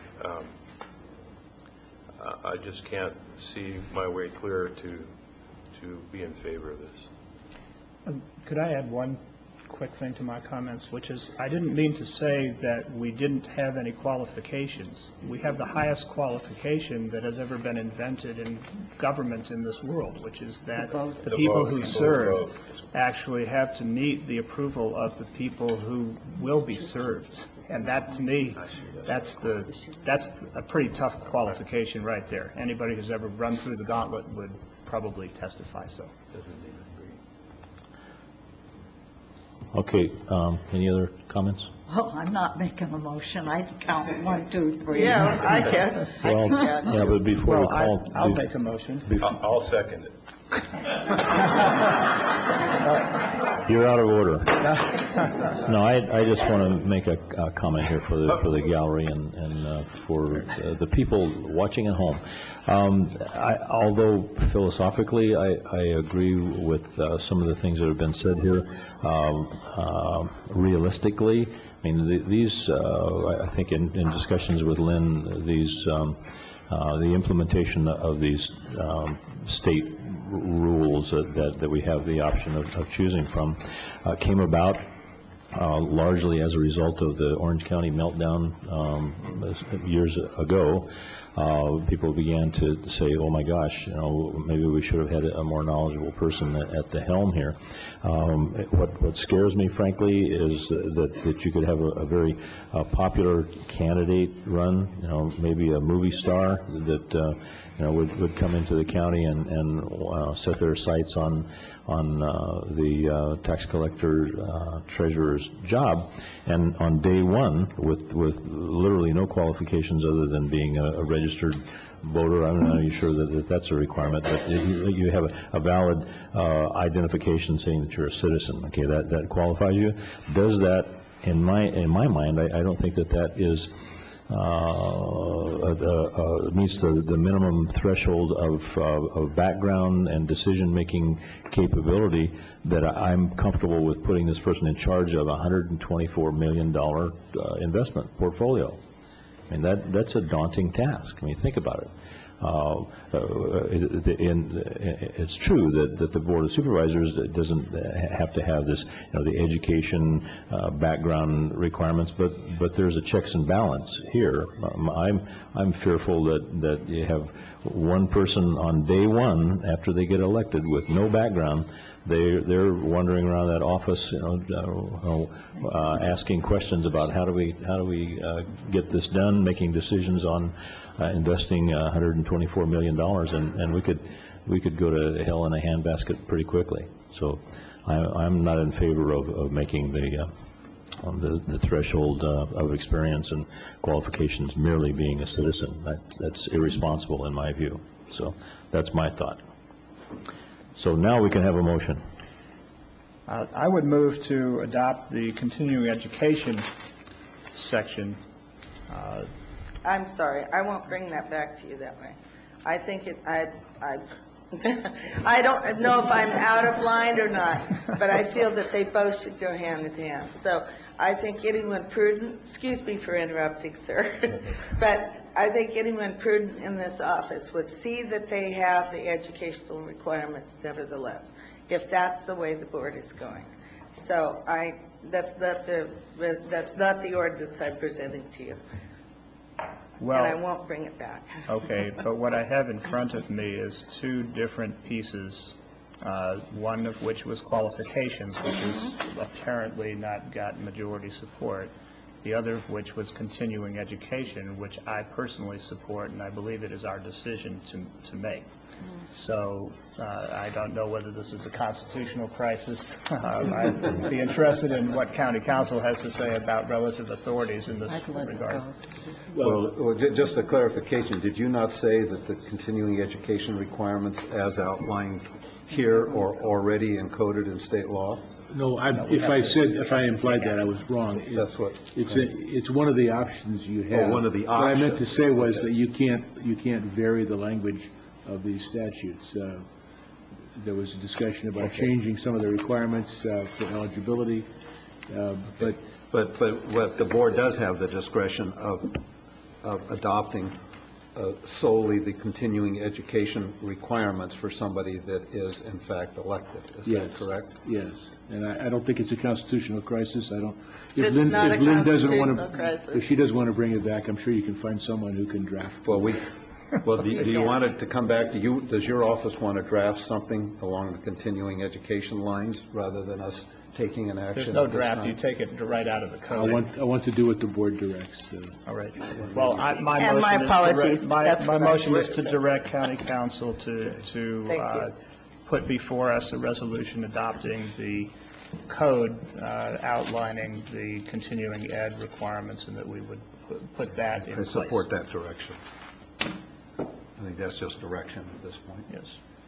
But that's in the form of a motion to be able to provide that direction. I would support that.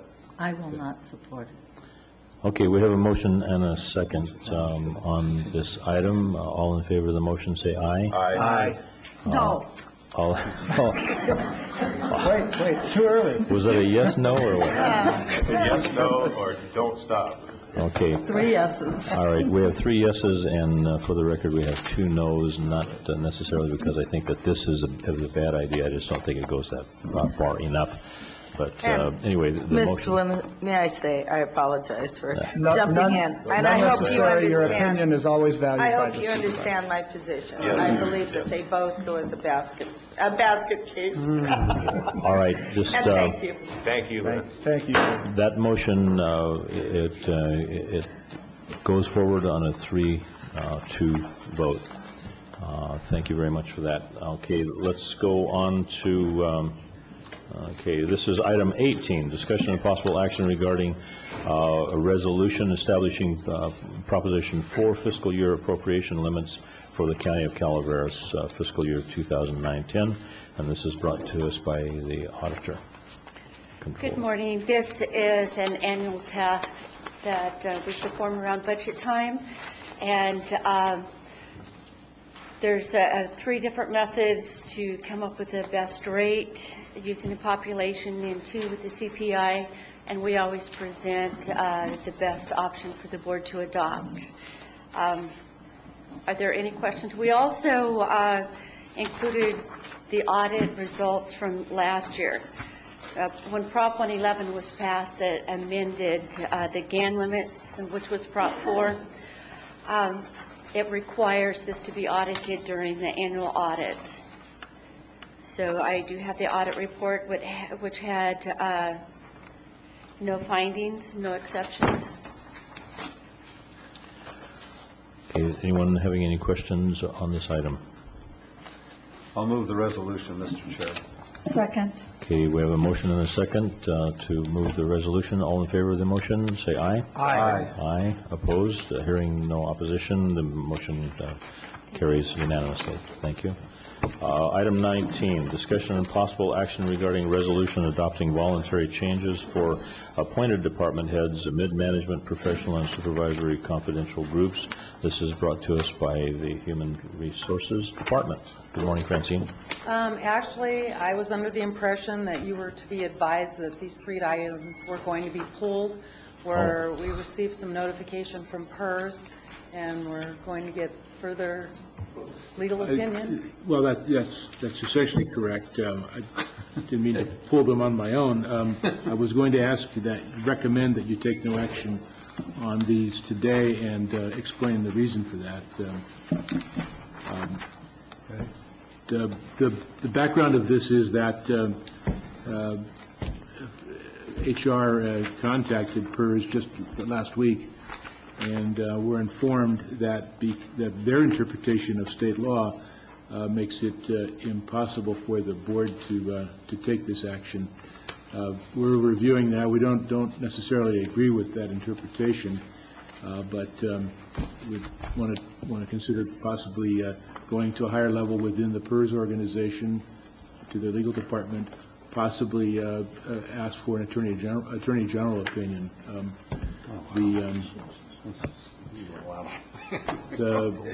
So that's we ran into a complete roadblock with PERS. The statute says that the county government or city governments cannot discriminate within classifications of PERS members. We understand that to mean that the county can't impose different requirements on the members of the same classification. The PERS individual interprets that to say that we can't even offer the option of a different treatment among classification members. We could not allow voluntary reductions of the PERS payments on behalf of the employees. So, okay, I'll move a continuance, an indefinite continuance of items 19, 20, and 21. Just for purposes of discussion, I'll second that, but I'm interested. It seems to me that we picked one method to be able to contribute a reduction in our compensation to join those that had voted to do so in the sheriff's division and the 2 bargaining units there. If we find that our particular mechanism to accomplish that is not doable, wouldn't it be better for us to ask staff to come back with something that's equivalent and that we can accomplish? I think that's under discussion. All right, so might we, instead of indefinitely, ask that staff come back to us in some timely way so that we cannot be in such arrears? Is the maker of the motion willing to modify? Well, it's just an indefinite continuance until staff comes back. And an urging to come back as quickly as possible. Yeah, I mean, when All right. they have something to bring back, why bring it back? All right, the second hold. Okay, we have a motion and a second. All in favor of the motion say aye. Aye. Aye. Opposed? The motion passes unanimously. Do we have a little recess, Mr. Chair, before we proceed? Yes, the next item will be a public hearing on the appeal of the Trinitas project, and the chair would like to declare a 15-minute recess before taking on this item. Yeah. Item number 22, this is a appeal of Planning Commission decisions regarding the Ridge at Trinitas Golf Course facilities, and we have Mr. George White he's the director of our planning department. Thank you, Mr. Chairman, members of the board. The items before you this morning are appeals, 4 of them, actually, of Planning Commission decisions related to golfing activity on the Nimi property and Hospital Road, also known as the Trinitas property. The origin of these appeals... I'm sorry, George, if you just hold that thought for a second. I would like to announce at this time that we have further on today's agenda, there is a joint meeting of the Planning Commission and the Board of Supervisors. Because of the intensity of interest in this particular item, I'm going to predict that we will not be hearing that afternoon item that was scheduled for 1:30 until 3 o'clock. Chances are it will not be heard before 3 o'clock. So if anybody is here in anticipation of that meeting, I just wanted to make that announcement at this point. I apologize for the interruption, George. Please continue. As I said before, this relates to decisions made by the Planning Commission related to golfing activity at the Nimi property on Hospital Road, also known as Trinitas. The origin of these appeals is a staff determination written by Interim Director Brent Harrington in May of this year to Michael and Michelle Nimi, shortly after the Board of Supervisors denied the Trinitas development application. In that letter, Mr. Harrington indicated to the Nimis that golf of any kind was unauthorized on the property. He also indicated that the improvements that have been made to the property over the years would be considered landscaping and therefore did not need to be removed. That determination was appealed by 3 different parties, the Nimis, Mark Connolly on behalf of Keep It Rural, and John Buckley on behalf of CSERC. In the Nimis appeal, they argued that golf should be considered a permitted use under the agritourism permitted use in the agricultural zoning district. In the Mark Connolly appeal, he argued that the improvements installed by the Nimis should not be considered landscaping but should be considered a golf facility. An argument also echoed in the CSERC appeal, who additionally submitted that the county should also be obligated to remove those improvements. Those appeals were considered by the Planning Commission on August 20th. After holding an extensive public hearing, the Commission agreed with staff regarding the issue of golf as agritourism and voted to deny the Nimis appeal on a 4-to-1 vote. They disagreed with the staff determination, the original staff determination regarding the landscaping issue, and determined that indeed the improvements that had been made to the property were a golf facility, but disagreed and denied the CSERC argument that the county was obligated to remove the golf course. The decision of the Planning Commission was appealed to the board by all 3 original appellants. The Nimis appealed the denial of the agritourism argument as well as the granting of the Connolly appeal regarding landscaping, and Mark Connolly and John Buckley both appealed the denial of the CSERC appeal by the Planning Commission, and copies of all those letters are included in your packet. The staff recommends that the board uphold the decision of the Planning Commission by denying all the appeals before you from the Nimis, Mark Connolly, and John Buckley, and draft resolutions have been prepared and are in the packet, for that purpose. Staff also proposes or offers 2 additional recommendations related to the potential for initiating code amendments that would serve to clarify and better define the regulations in the agricultural zoning districts relative to agritourism to golfing and other unspecified uses. Since the packet was released, staff has received a number of emails and letters, both in support and in opposition of the Trinitas Golf Course, and I would like to acknowledge these for the record. First, there is a letter from the legal counsel for the Nemes, Elman, Burkhoff, and Johnson, supporting the appeal letter that they've already submitted. Secondly, there is a letter in support of Trinitas and the Nemes from the Calaveras County Chamber of Commerce. There is a letter in support from Harry Graham, from Chris House, from Brian Murphy, Matthew Schuler, and Kenneth Foley, just received this morning. On the other side of the coin, we have received additional correspondence, and I should like to point out that most of these, if not all of these, have already been copied and handed out of places for the board members. We received additional correspondence from Mark Conley, again supporting the appeal that he's already filed, and letters supporting the Planning Commission decisions from Ellie Runyon, from Dan Hendricks,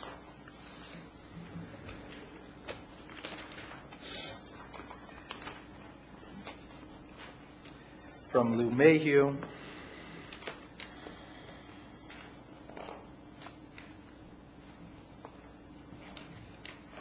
from Kathy Mayhew,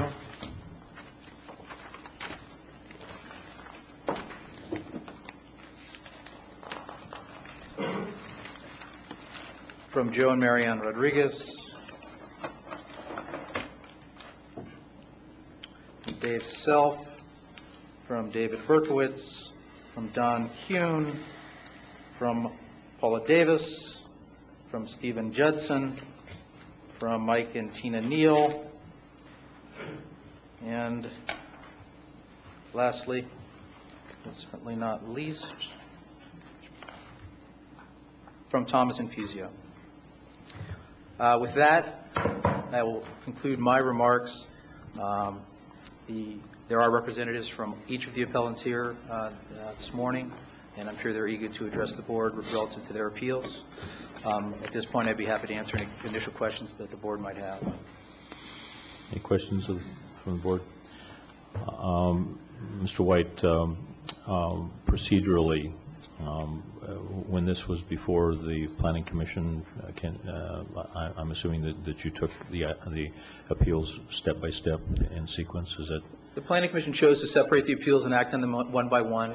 They logically started with the NEMI appeal because that is kind of the decision that relates to the validity, I guess, or the mootness of the other appeals. Okay. So unless there's objections from the board members, I would like to follow that same procedure.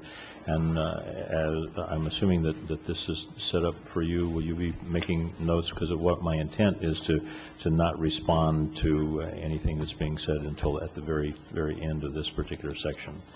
So, okay. And also for, could I see a show of hands of, aside from the appellants, people from the citizenry? Can I see a show of hands of people that intend to comment on this first item? Okay. All right. Now, just to go over the ground rules that I'm going to impose, I would hope that we would keep comments fresh. I will not look with favor on somebody coming up in immediately following someone, or even several people afterwards and repeating essentially the same thing that has been said before. So listen carefully to what is being said. This may take a fair amount of time to get through this, but I want to give everybody an opportunity to speak, but we don't want to rehash things over and over again. Okay, because of the amount of people that are going to be talking, I'm going to take the liberty to make a decision that we will be limiting citizen comments to 3 minutes, no more than 3 minutes each. So try to, before you approach the microphone, be sure that you know what you're going to say and say it quickly, and then we'll get on about our business. All right, may we have the first person making testimony, please?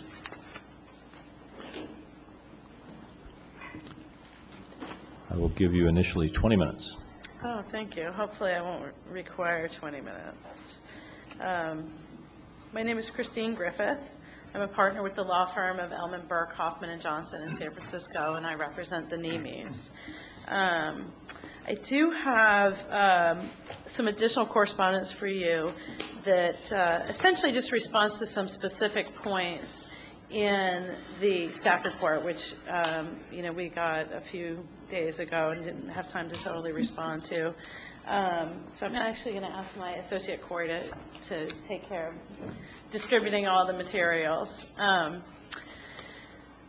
What you have before you today is a pretty straightforward question of statutory interpretation, and that is, in the county's code, there is a definition of agritourism, and the question before you is whether golf, and in particular the golf uses that are at the Nemes property, or that could be at the Nemes property, fall under that definition of agritourism.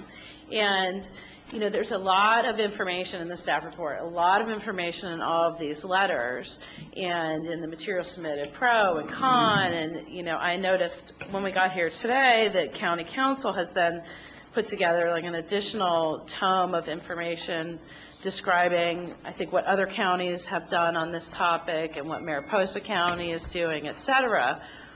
But really, the bottom line is to look at the language of your very own code and to determine whether or not, in reading that code, the ordinary person applying the ordinary meanings to the words that are in there would determine that golf is included within that definition. And so that's where I want to start today. I'm sure you all, in preparing for this, are familiar, but basically the definition is an enterprise located at a working farm, right? So clearly what we have here is a working farm. I don't think there's any dispute over that. Conducted for the enjoyment of visitors, guests, or clients. So that clearly applies. There's an enjoyment factor. I'm assuming people wouldn't come if they didn't enjoy it. And that generates income from the owner or operator of the farm. And to the extent that there is a fee charged, which there would be, that would qualify as an activity that generates income for the owner or operator. The definition goes on to say that agricultural tourism refers to the act of visiting a working farm for the purpose of enjoyment, and that also adds to the economic viability of the agricultural operation. Now, what I've done, I've omitted the parts of the definition that I don't think are relevant to the discussion, so I want to make that clear. That's not the entire definition. I'm trying to get to the points that I think actually apply here. And in looking at that definition, there's not any part of it that indicates that there are certain activities that meet this definition but that are not included or that don't qualify. And so all of the additional qualifications that the staff in particular has tried to put on this definition in its staff report are not actually found anywhere in your code. They're merely a product of making an argument, and certainly I as a lawyer know how to do that well, right? We pick and choose from what we like to support the argument that we have, but the question that you're facing today is really that straightforward question, which is you read these words, and in reading it with the plain meaning and the reasonable person, does that person conclude that golf falls under this definition? An enterprise on a working farm conducted for the enjoyment of a visitor that generates income for the farm owner or operator. In addition, the definition goes on to say, examples of agritourism enterprises include, but are not limited to, the following. And then there are a list of activities. There's no dispute that golf is not on that list. That's not, the question before you. And our statement is merely that that list and the way that it's worded is clearly a non-exclusive list. If the ordinance were to cover only the things on that list, the sentence would say, agritourism includes only the following, colon, and then there would be a list. Because of the way that the language is worded, examples include, but are not limited to, that's an open-ended list. Here are some things, and there are others. As long as they meet that first part of the definition, then that would be agritourism under this definition. Now, interestingly, and now I'm going to quote from the staff report at page 3, staff agrees that there are uses other than those specifically listed which could be considered as agritourism, but does not agree that golf is intended to be one of those activities. Now, the problem I have with that statement is that it's not true to the words of the ordinance, and it's not true to itself. Yes, they admit that the list is incomplete and is open-ended, but not golf. I mean, where is the secret list of activities that are not supposed to be included, which leads to the problem of, enforceability of your municipal code. If the language is not clear in the code as to what is and is not allowed to do, then it's not an enforceable standard. And, the standard that the staff is advocating in the report is that it's actually not clear. Is it any other recreational activity that you can think of but not golf? Or is there more on that list of things that you cannot do that would otherwise meet the definition? So I want to talk a little bit about the reasons that are identified in the staff report for why staff thinks that golf should not be included. One of the reasons that they've given is that the legislative history that we have referred to in some of our papers, the understanding that we've gotten from the Ag Coalition as to the intent of the language in this ordinance. And, the staff disputes that that's a legitimate legislative history. Well, as you all know, there is no official legislative history for this ordinance like there might be, say, for, a federal act, right, where you can go to the Federal Register and find all the history. And so in any kind of a county ordinance like this, you're going to take sort of the informal information that you have available as to what the intent was. And we've provided some evidence, some letters that show that at least the intent of some of the people who drafted the ordinance was that it was purposefully to be open-ended. And of course, the key to looking at legislative history is that it has to be consistent with the language of the ordinance itself, right? So one looks at a legislative history type statement that says we meant it to be open-ended, and then looks at the language of the ordinance that says it includes these enterprises, but it's not limited to these. You go, oh, okay, that's sort of consistent. I could see how somebody who wanted it to be open-ended would use these words. Then you look at the flip side, which is some people have claimed that the legislative history was that they intentionally excluded golf. Well, if that were the case, then you would expect to find some words in the ordinance itself that reflected an intention to omit golf. It's very simple to do. It's all over your code, right?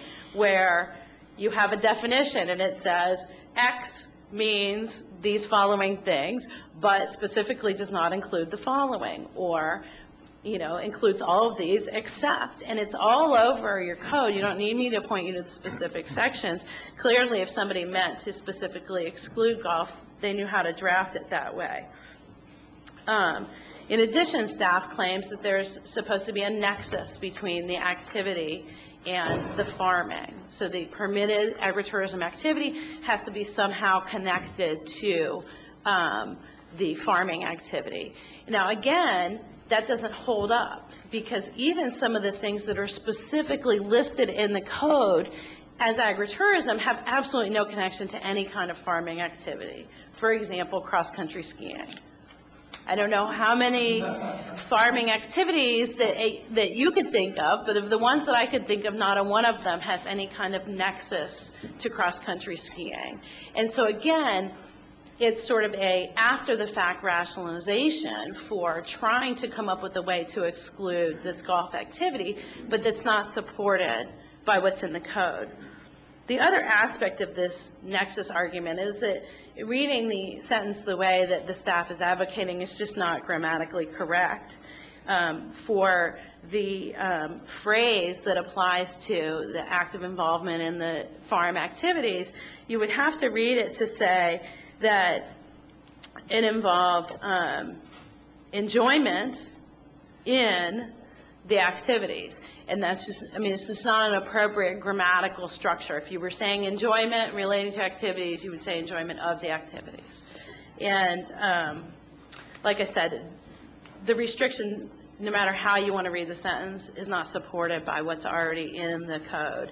And it's not supported also by some of the other sort of activities that are listed elsewhere as potential agritourism activities, such as rock climbing or a corn maze or any kind of boating or canoeing. All of these things have been described in various literature as great agritourism activities, and they have no relationship to farming. Staff also says that golf is not listed as a permitted use. Well, I mean, that sort of begs the question of why we're here, right? Agritourism is listed as a permitted use. We all agree that the word golf does not appear in the list of agritourism activities, but as a point in support of their position, it's really circular, because if golf is agritourism, then it is listed as a permitted activity by virtue of that definition. And it also, you know, it goes back on that statement I made at the beginning. You have a non-exclusive list. And so then to say, well, it's not included because it's not on the list, it doesn't make any sense. The list clearly says it's not exclusive. And then, as I said before, staff has already conceded that there are some things that are permitted as agritourism that are not on that list. So then to later say that it's not listed is just, it doesn't support the position. Staff further claims in the report that one of the reasons that golf shouldn't be considered as agritourism is that it permanently displaces agricultural uses. First, that's not true. Second, there are a lot of things that are allowed in the agricultural zone and as agritourism that would more permanently displace agricultural uses. As you know, a golf course is primarily dirt and plants.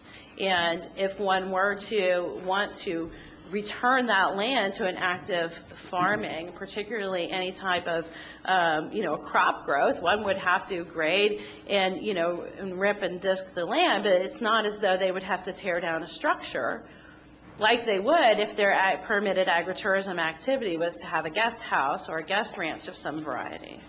There are a lot of other activities that are allowed in the agricultural preserve zone that would require the building of a structure that would more permanently displace an agricultural use than what we're talking about here, including veterinary clinics, residential care facilities, and other activities that involve specifically the construction of some kind of a structure, a building.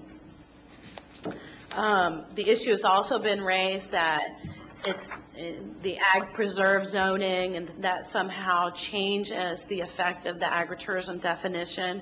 In fact, the same activities are permitted, but more importantly, because this land is no longer under Williamson Act contract and has not been for quite some time, it's actually not supposed to be zoned as ag preserve under your code at all. It's supposed to be zoned in the A1 instead.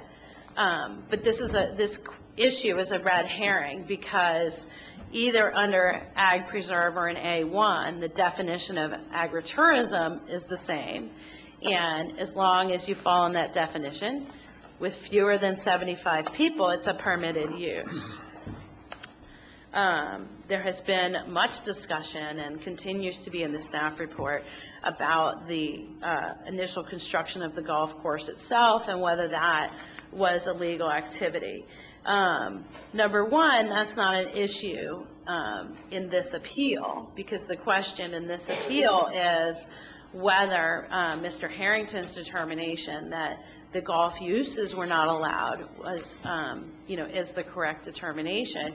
Even in the initial letter by Mr. Harrington, he concedes that the construction of the course is not an issue, and The most that staff has said about this is that, well, they might have made a different decision, but it was pretty clear that at the time permission was given to do the grading work and the earth moving work that was involved in the golf course.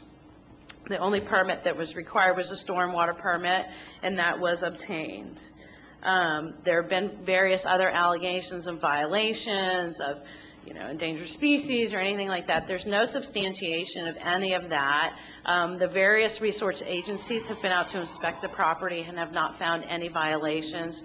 There have been no formal notices of violations issued either with regard to wetlands or species at the state or the federal level or the local level for that matter. The staff report seems to indicate that because there was a previous application for a much larger, much more intense project on this property, that is somehow an indication that my clients know that golf is not allowed. And I just want to address that quickly because the two projects are completely different, and I know there seems to be some confusion. There was a project that was before you some time ago that involved a golf course, a subdivision, a facility on the land, et cetera. It had a lot of components that are not part of the discussion in front of you today. The discussion in front of you today is whether the existing course that's out there on this land and the use of that course could qualify as agritourism under the definition in the code. And so I don't want, I don't want people to get led down that path of talking about the previous project and the EIR and everything, because it doesn't have a relevance to this question. I want to mention briefly the tax issue. That's been addressed in a lot of our papers. The property tax statements for my client's property specifically identify that it is taxed as a golf course. And when it was, I think it was in 2000, I'm going to say 2005, I think that's the correct date, they got a notice from the county tax assessor saying that the assessment would be increased due to the construction of this golf course and the operation of a golf course on the property. There was a bunch of stuff in the staff report. I don't know if you guys looked at it. Printouts from the tax assessor. I'll be honest, I couldn't really make it out. It was inconsistent with the records that had been mailed to our client from the tax assessor. We've provided those to you. There's no explanation in the staff report as to what the meaning of those documents is intended to be. There was a reduction in the overall assessment as a result of Prop 8. It doesn't have anything to do with the golf course. And like I said, if you look at the tax bills over and over, you'll see the notation of the tax, the property tax assessment being made based on the existence of a golf course. And our point with that merely is that we think that the county ought to treat a landowner consistently. And if you're collecting taxes for a golf course on a property, then the landowner ought to be able to use that golf course. I think my final point in this opening, and then both of my clients would like to say a couple of words. Some of the opponents have argued that granting this appeal means that all over the county, people are going to be building golf courses all of a sudden, that anybody can do it at any time. And I want to assure you that that's not the consequence of making the decision that we're asking you to today.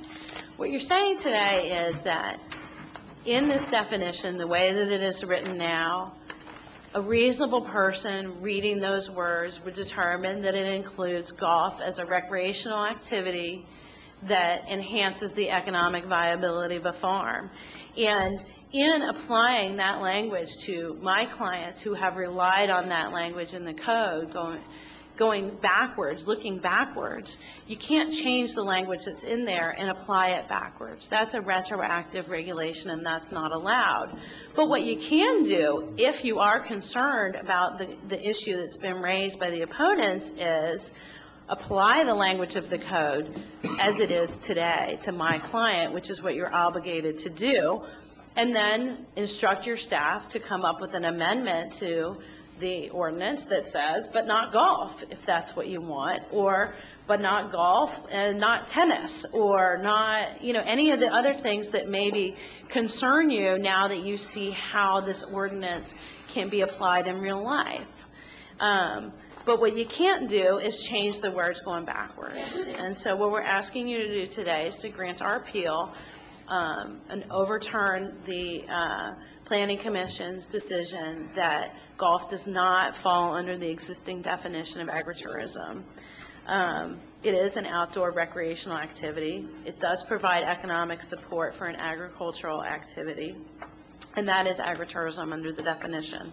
There's actually, just before I sit down, there's one more thing. In your packets, you have a map, and that map shows all of the land that's under the control of the Nemi family, and it will show you that less than 20% of that land is committed to the golf course, and that, in fact, the vast majority of the land under their control is either in open space or in active agriculture.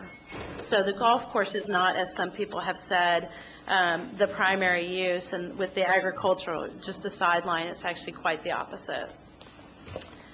So do you have any questions for me before I sit down? I imagine that you'll have opportunities to see me again before this is all done this morning. Okay. Congratulations, you're exactly 20 minutes. So. Oh, I thought I was going to be a little quicker. I'm disappointed.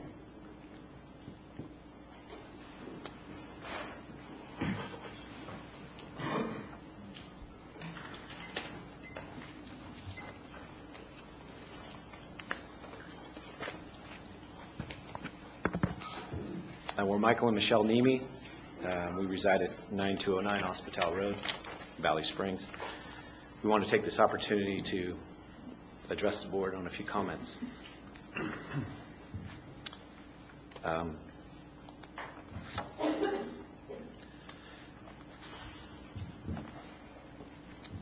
We want to thank you guys for hearing our appeal.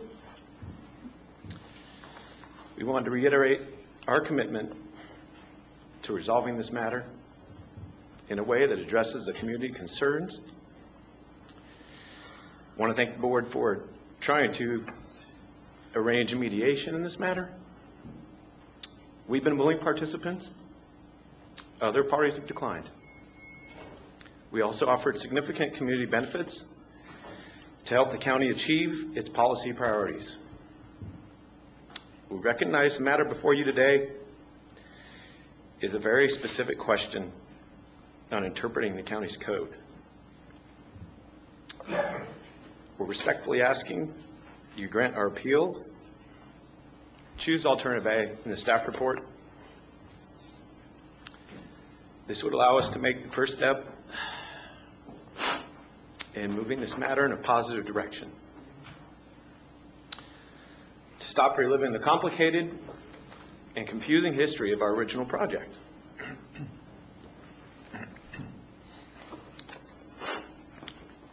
We would also like to offer our sincere apology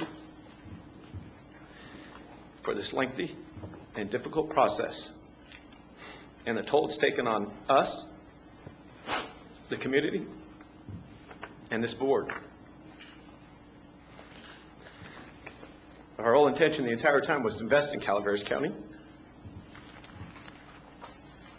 to bring something that everyone can benefit from. And in hindsight, we realized we may have caused this process to be more complicated and controversial than it should be. Certainly, if we had a do-over, we could have approached things differently.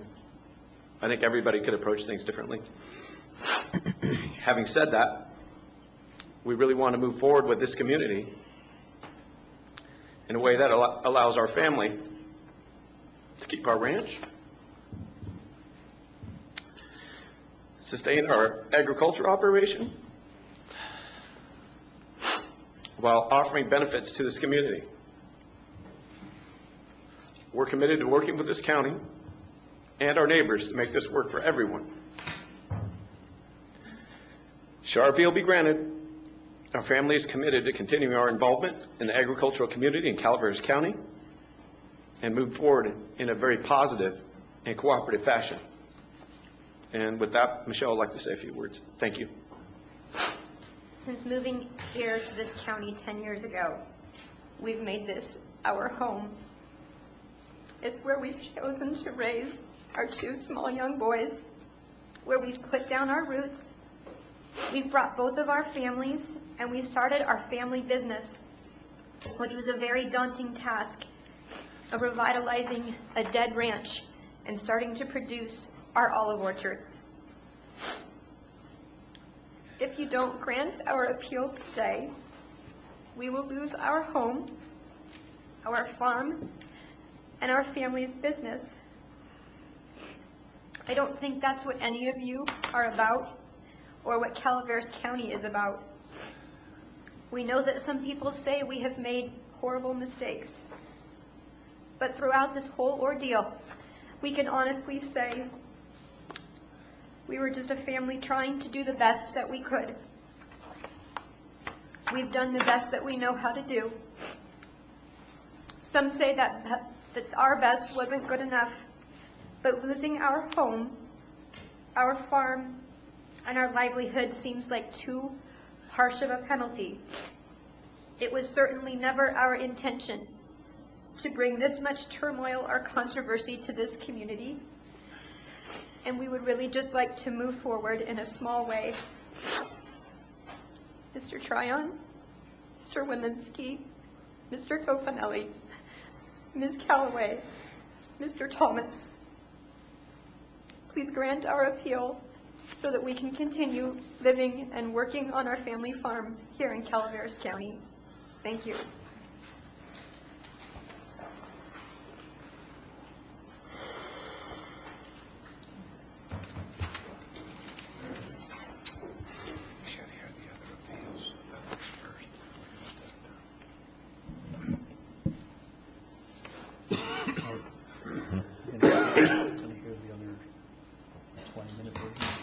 Good morning, ladies and gentlemen.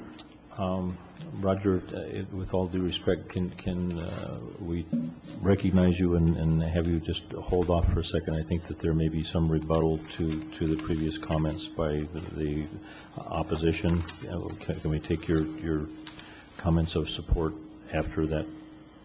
Or I'm assuming you're going to be saying something that's similar to your letter. All right, we need to hear from all the appellants first, and then public comment. Well, I'm not part of their project. I would just, whatever you want, Mr. Chairman, I'll go away. Yeah, we need to have the both sides of the appellant issue. So. We have 3 on this issue.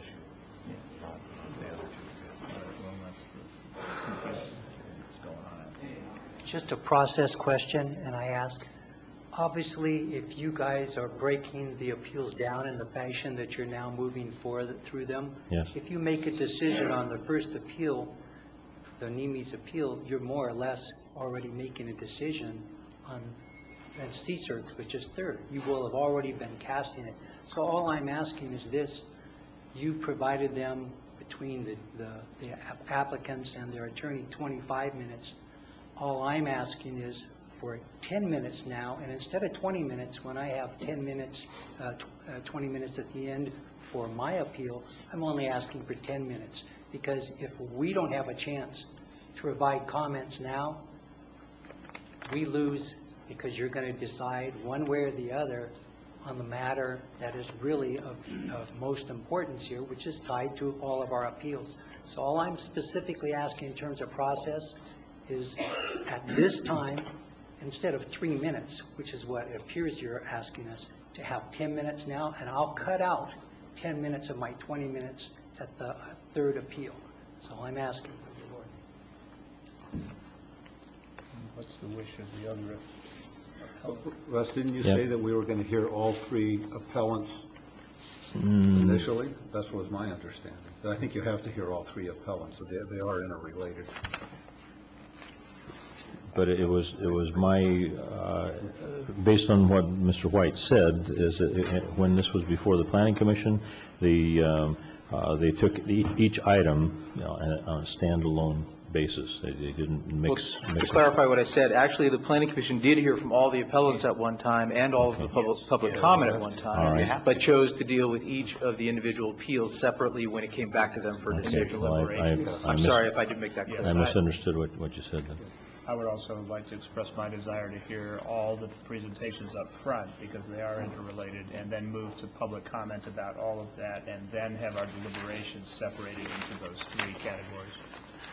I also think that you need to hear all the pros and cons. Okay, Mr. Buckley, I accept your offer to comment 10 minutes now and 10 minutes later. Thank you for that. Mr. Conley.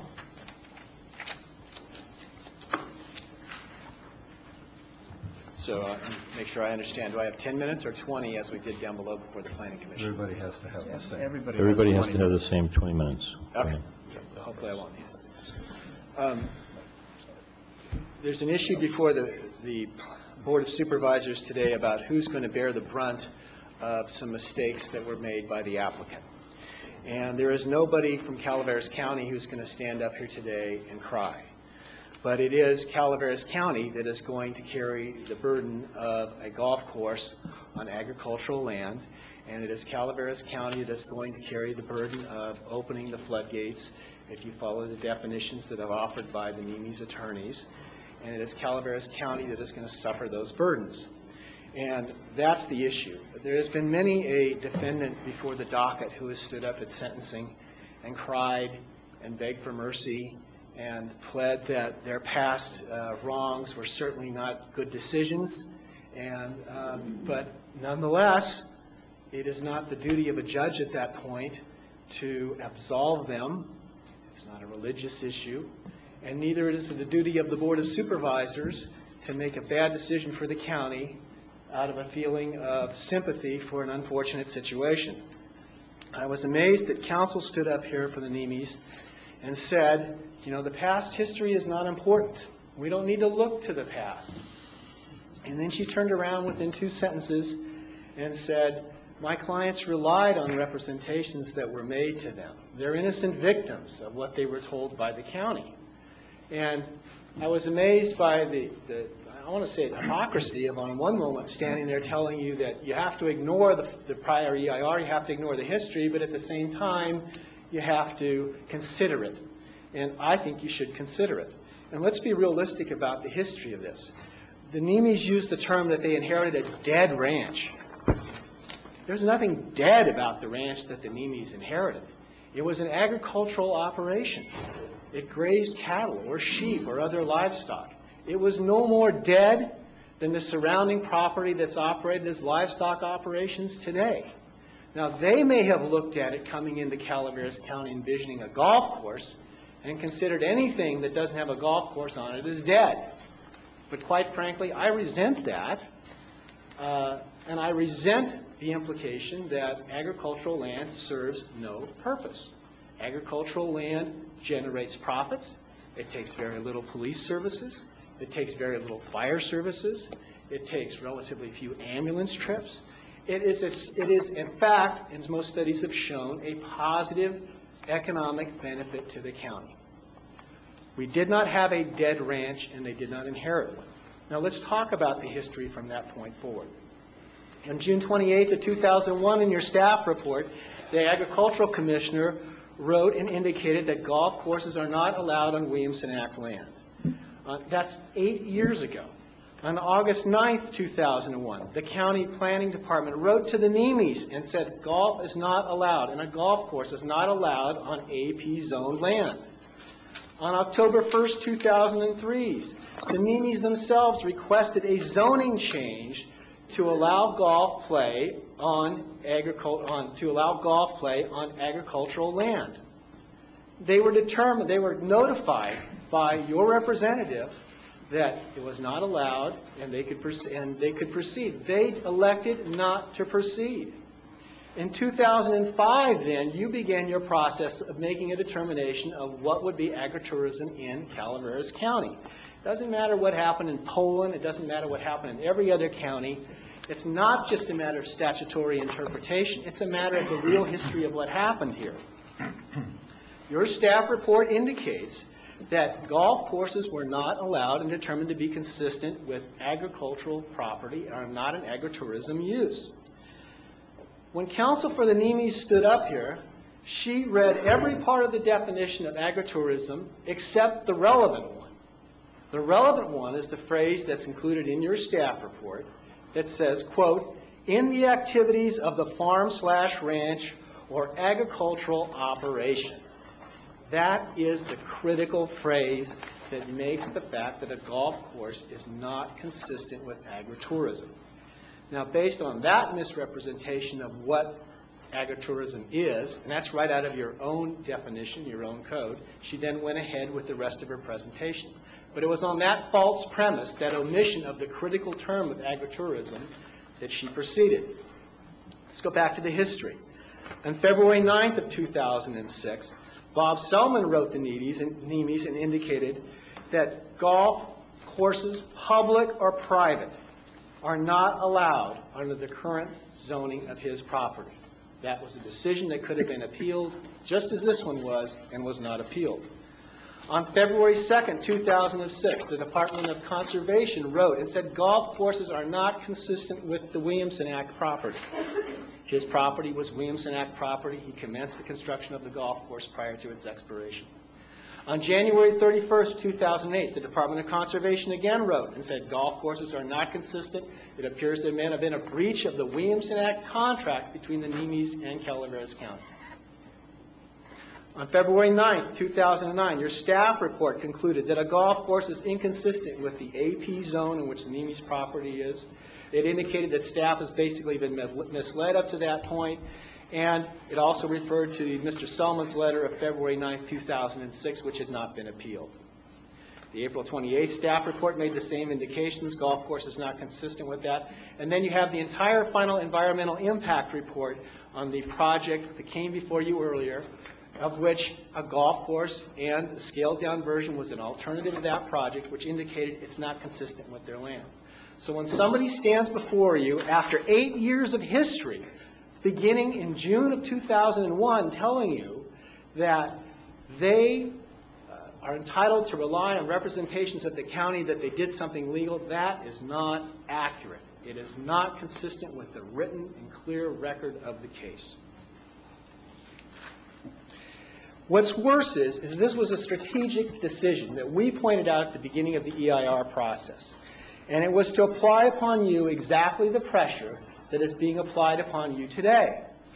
The Nemes strategy was clearly to build a golf course, come to you, and say, this golf course is so beautiful, although it's been built in violation of CEQA, it's been built in violation of the Endangered Species Act, and again, there's a misrepresentation of history. You can go back to the EIR, you can look at the letters from the Department of Fish and Game in that process, where they indicated that this project was built without any stream bed alteration permits.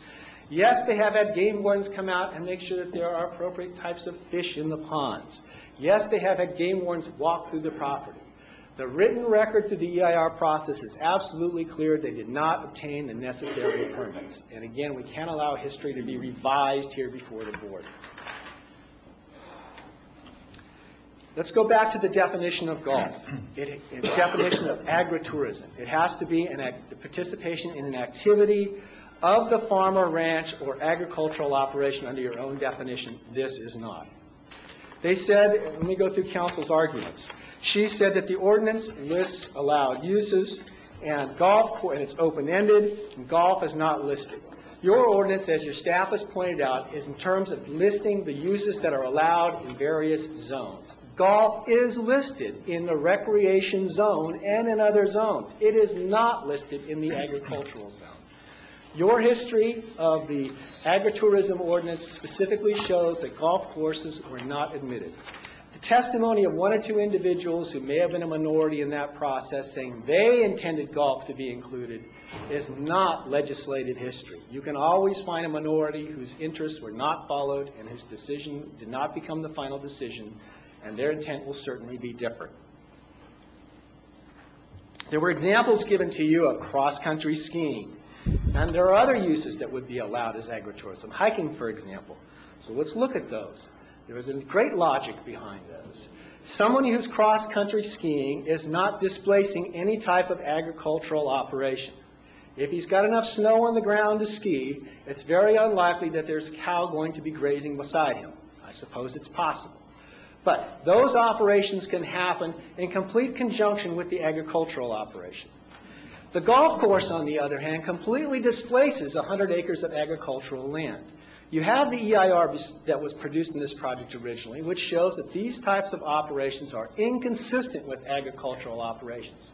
Not only do they directly displace the agricultural land permanently displace the agricultural use of that land, but they impact the surrounding agricultural operations. That is why this operation, golf courses, were not listed as agritourism.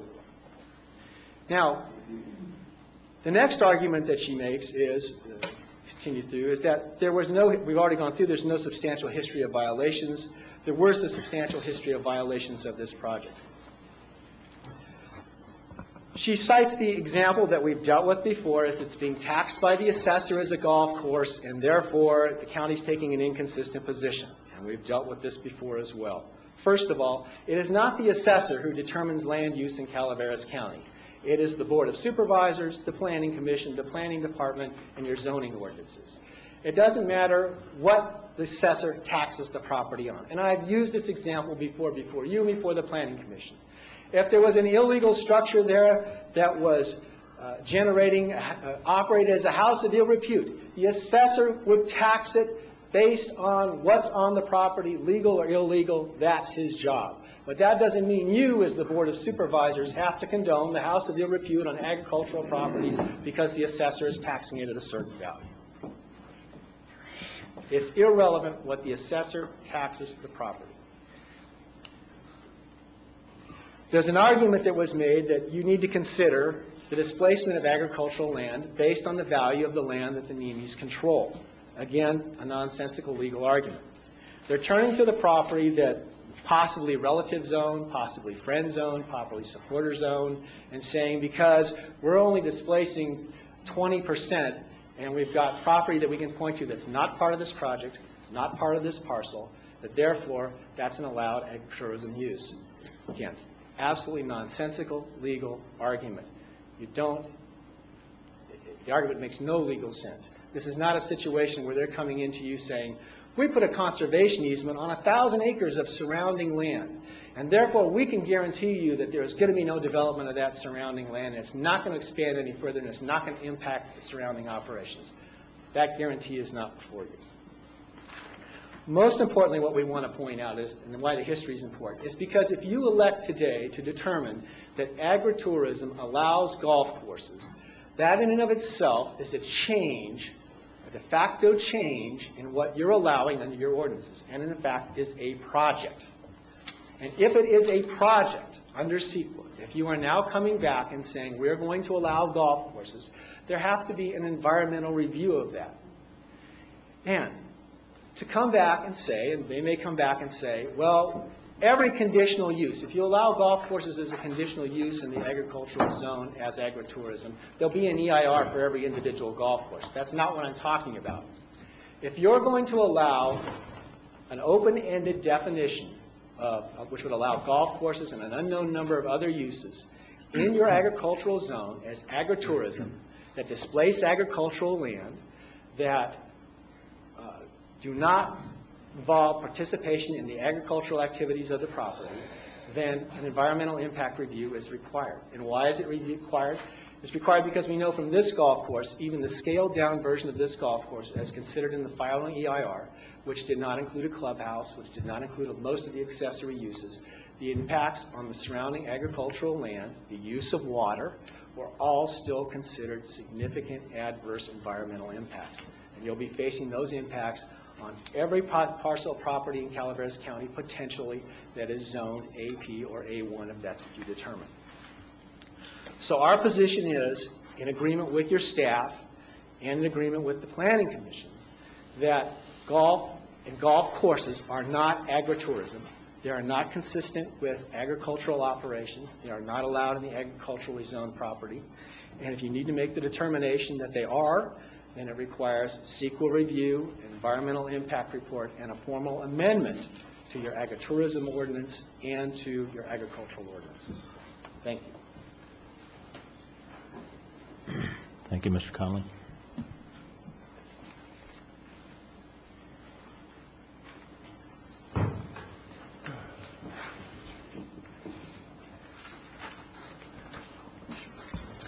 Good morning, and thank you, John Buckley, representing CSERC, and if I'm at 11 minutes, I'll take 9 minutes at the end, but I'll aim for the 10 minutes.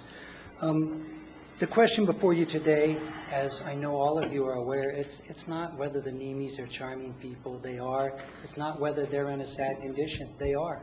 Anybody who's not empathetic for that doesn't have a heart. We all need to be recognizing it's unfortunate.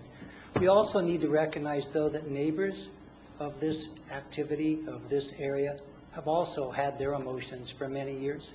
They continue to suffer from what they feel is unjust treatment and an illegal activity that this Board of Supervisors of the county is failing to halt, despite the fact that you already made a decision that the application before you in May in its entirety was rejected. So it is highly frustrating to see the appeals come forward today. The first by the Nemes contends that golf should be allowed on the property and that a golf course is legally consistent in AP zoning because it's agritourism. Well, if you look to the materials that have been provided to you by your own county council and planning staff, your own legal record, the appeal completely is without merit, their appeal points. In your July 16, 2009 county staff report, it points out that a golf course and driving range are illegal in the AP and A1 zoning district, in part because they are not listed as a permitted use. But more important, it goes into detail to explain, and this is pivotal to the agritourism belief that they are putting forward. The board-appointed Ag Committee that participated in the revision of the agricultural zoning codes in 2005 specifically discussed and rejected golf courses as a form of agritourism as a permitted use. This is from your staff report. Staff also points out in your supplemental staff report for this hearing that golf as agritourism cannot be allowed legally in the AP and A1 zoning districts for two reasons.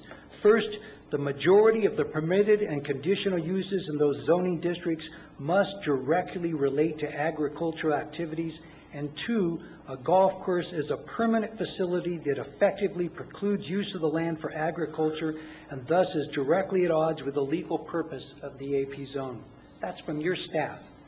That is not only emphasizing that golf does not qualify as tourism, it's in direct odds with the legal purpose of the AP zone.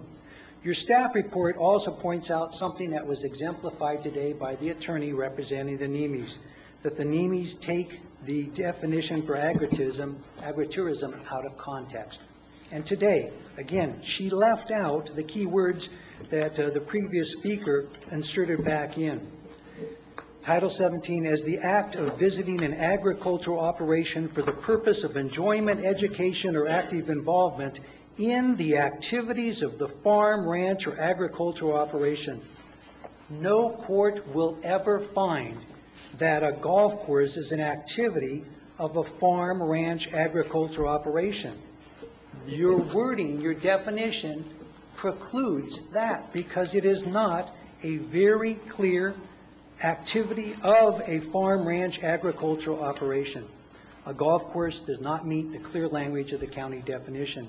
The Nemes have also appealed on the grounds the construction of the golf course is actually legal, despite the fact that this board rejected their application and despite repeated written and verbal warnings that a golf course was not legal to construct on their property. And by now, after all the years of testimony and looking in the record, if you guys have not seen in your own staff reports the very clear list of all the information that was provided to the Nemes, letting them know that a golf course was not allowed, especially not for commercial use, then, if you're not going to believe all that, anything I share is not going to add to it. But it was untrue for their representative to get up and to say that there were never significant violations. Our staff has talked with the Department of Fish and Game and U.S. Fish and Wildlife Service. There are clearly not only violations that took place in the past, they have never met the requirements that they provided in writing to the county that needed to happen if there was going to be CEQA approval for the project. It's pivotal that the NEMIs contend that their golf course is only landscaping, which overlaps from this one into a subsequent appeal. But the important point here is that whatever one may believe to be good and bad about the actions taken by the NEMIs to construct their golf course, there is no debate that they have a golf course on their property, not landscaping. With or without active use, the golf course was created, graded, sculpted, planted, manicured, rocked, and refined to be a golf course. A baseball diamond at a park may not be utilized during the winter season, but it still remains a baseball diamond. Until such time that the existing golf course is reconstituted to some other use or purpose so that it cannot be used for golf, then it is undeniably a golf course. The last thing that I would leave you with for this part dealing with their appeal is that the county has the authority as well as legal obligation to fairly consistently enforce its ordinances and regulations, and that in this particular situation, the county has not done so. If a sly person built a topless dancer nightclub in a residential neighborhood next to a church and a school, and he told the county he was building a personal church, and then when it was fully constructed with neon signs and risque shapes, he said he now wanted approval to open it and run it as a topless nightclub. I see Russ and others smiling. Obviously, you would deny the application for being in direct conflict with zoning ordinances as well as other regulations. If the person then simply ignored the county's denial and opened up his topless dancer nightclub and blatantly advertised it in Stockton, Calaveras County, and Tuolumne County as open for business, he would be shut down immediately by the county. But because the NEMIs have strategically aligned themselves with business and political interest, and many of the people here today, church members, others who sympathize with them, who would like to see the county have economic benefits, Calaveras County has yet to take a single action to shut down illegal golfing on an illegal golf course that directly conflicts with zoning and general plan requirements. But they want all of that to go away by having you today say, well, but we can make it all legal by just finding it to be agritourism. And yet, to restate your own staff reports consistently explain that golf is not agritourism because, first, the board-appointed agricultural committee specifically discussed and rejected it as a form of agritourism, and the other is that it cannot be allowed legally in the AP and A1 zoning districts because the majority of the permitted and conditioned uses in those zoning districts must directly relate to agricultural activities, and because golf course is a permanent facility that effectively precludes use of the land for agriculture and thus is directly at odds with the legal purpose of the AP zones. There are many things that people can do within the context of agritourism that do provide economic benefits, but golf is not within the legal intent nor the definition for agritourism within the county. Closing for this section, your own staff documents provide key legal arguments against allowing golf as a conditional agritourism use in the A1 and AP zoning districts. I urge you not to accept their appeal. Thank you. Thank you, Mr. Buckley. I think you're up, Roger.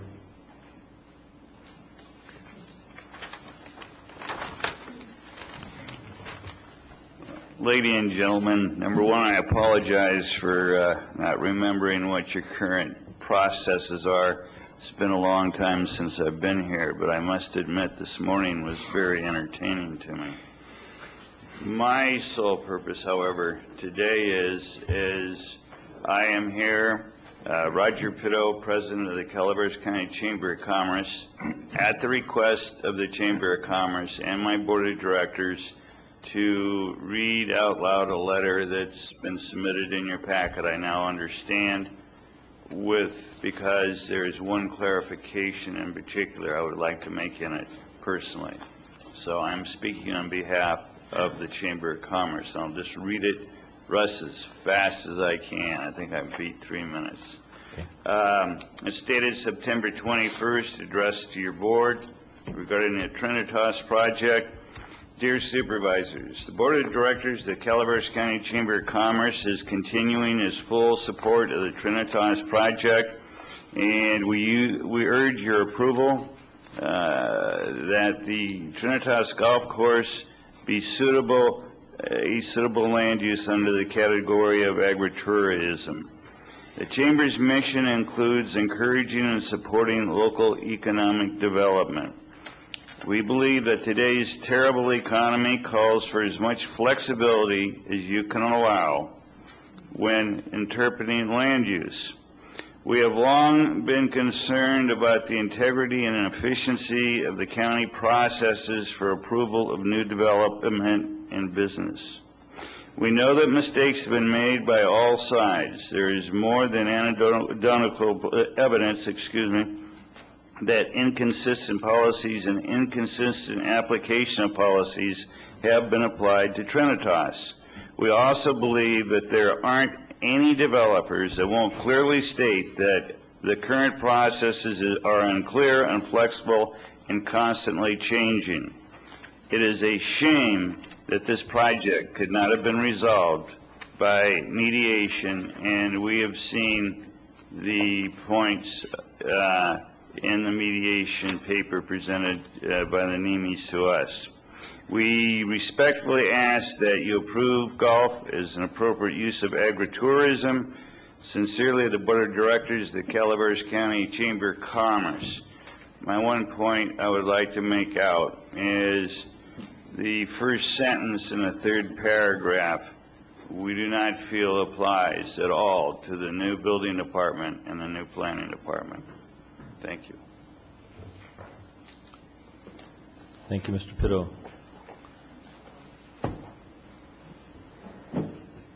Good morning, Board. I know it's getting close to the lunch hour. I want to heck out of here. But anyhow, I came in today, and I think I'm probably going to be echoing some stuff that I heard from the plaintiff side there.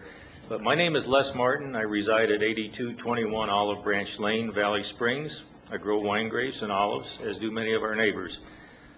We do pride ourselves in producing superior quality fruit, and we recognize it would be hard to make a sustainable living from these enterprises. Agritourism, in my opinion, helps bridge these gaps by providing alternative methods of garnering a living.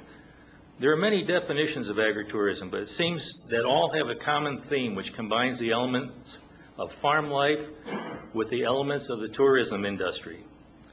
One formal definition of agritourism is an activity, enterprise, or business that combines primary elements and characteristics of agriculture and tourism and provides an experience for visitors that stimulates economic activities and impacts both farm and community income. I believe Trinitas does that, meets this. It's clear to me that the young Niemi family has been trying to follow the above theme from the outset of their endeavors. Their theme of retaining 100-plus-year-old olive trees and incorporating them into the theme of the golf course is to be commended. Additionally, their planting of many thousands of new olives in a state-of-the-art orchard can also be used as a wonderful teaching method. I envision the NEMI operation in full operation as being a very good draw for Calaveras County and urge all supervisors to support, I believe it's your alternative A of the planning department's list of alternatives, and recognize golfing as a permitted use under agricultural zoning. Doing the above today, we might be able to coin a new phrase for enterprises like NEMI's Trinitas as being keyways to the byway. That's it for me. Thank you. Thank you, Mr. Martin.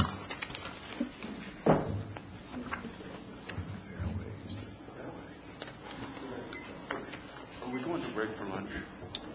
No.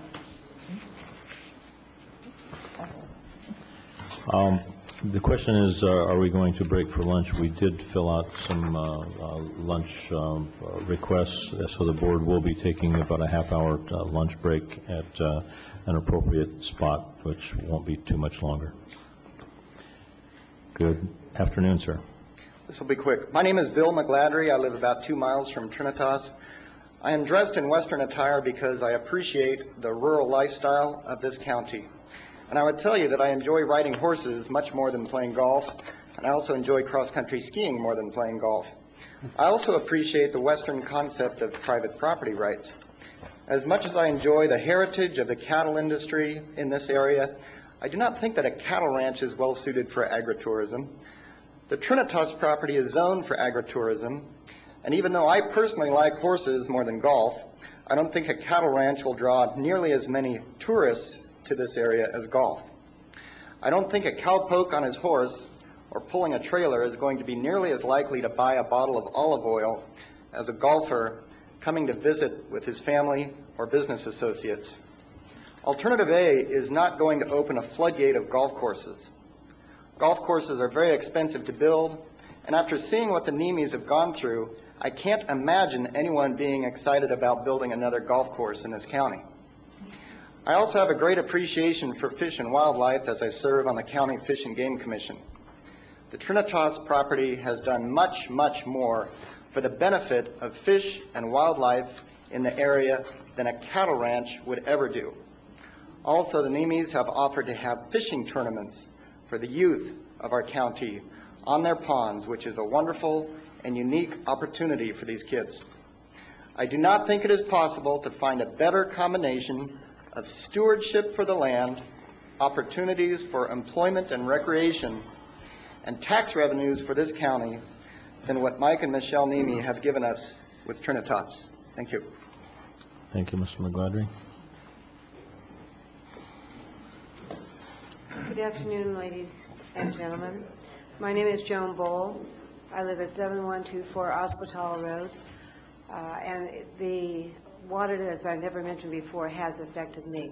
But what I'm here to say is that I have a business. I'm CEO of PIA Incorporated, and we're going to be bringing to your neighborhood because a commercial is going nationwide. The TV company chose my company after seeing my website, and so already I have started looking for property to buy, to rent. I've had the staff starting making shipping what we need when we need it. This will be this fall that we will be able to, if this goes through and the commercial will, to hire, which was my goal 10 years ago, to hire now everybody that has lost so much without economy. I mean, it's numerous. This commercial will go on all the affiliates of CBS, NBC, ION, cable.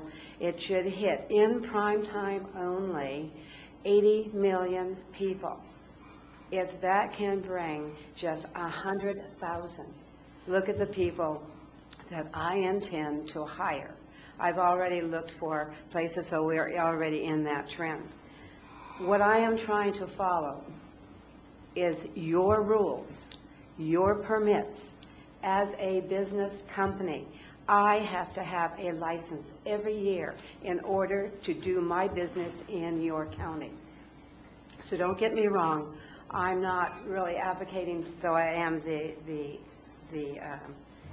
what's going to happen to this county when this goes through this fall. But why should I, as a company, pay for a business license or any other person doing business in this county? We have to pay, we have to have permits. I object strongly that no permits originally, and listening to everybody here, the permits were not here when this was done. I trust in your legal system. I trust as the board, as I did the Planning Commission, that you follow the rules, but I don't accept the flaunting of the laws. You people said no golfing. The Planning Commission said no golfing. Your past requests that no golf, whether it be for private, for charities, whatever, it not be done. And it's been flaunted that it has been done. This is teaching everybody around us in other counties as well as this that you don't care. It doesn't make any difference. In my opinion, and I did write a letter last night at 11:30 at night, and you probably haven't got it, but you're opening Pandora's box. If one can do it, then the rest of us can do it. And where do you stop us now? That we want to obey the laws. But I don't like when you flaunt it, that you don't. I remain respectfully trusting in your decisions on the rules and the payments, and I hope that, I'm sorry that so much time, everybody here, your time, Zanimi's time, yes, they did a beautiful thing, but, Ms. Bull, you're at the 3-minute limit. okay, but I do trust in your decision. Thank you. Thank you.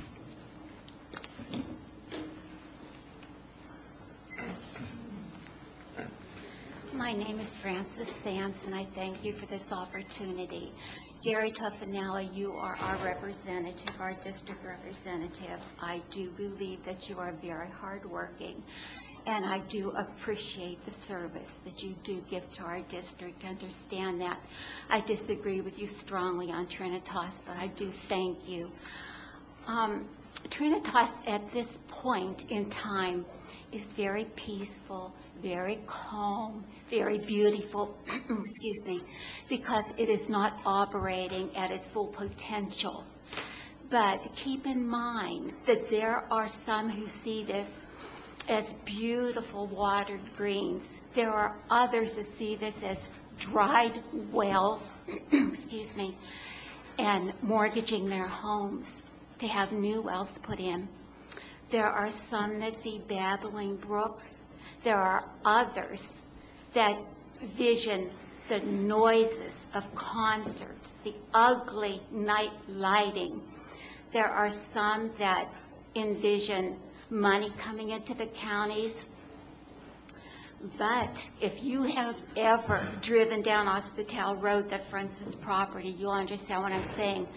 There are others that vision lawsuits against this county. You drive down that road and you'll know what I'm talking about.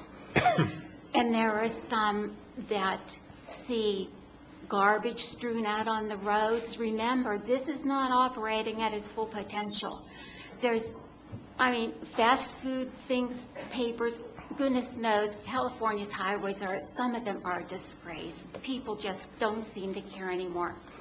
There's others that see garbage thrown out of the roads. But, I would like to remind you that you are in your position because the people of this county put their trust in you. You are keepers of the people's trust. Now, you have a resource that you can draw from. You have the ordinances, you have the statutes, you have the zoning laws. When my husband and I moved to Wallace, the first thing we did, we went to the county. And the planning commission, they were good enough to open up their books. They put them right in front of us on the counter. And we said, well, what are our rights and what are our obligations as far as living in this county goes? I said, will you please show me our land and show me if there's an easement that crosses our property or anything? And they opened the books. Francis, excuse me, but you're getting about 15 minutes or 15 seconds from being time up. Thank you very much. But we made it our business to know what we were doing before we did anything. But you can either vote with your heart, which will benefit you, or you can vote by the ordinance, which will benefit this county for years and years to come. Please don't set a terrible precedent. Thank you, Francis. Good afternoon. My name's Candace Kesey. I'm a Valley Springs business owner, property owner, resident. I'm here today to ask you to allow golf use as agritourism.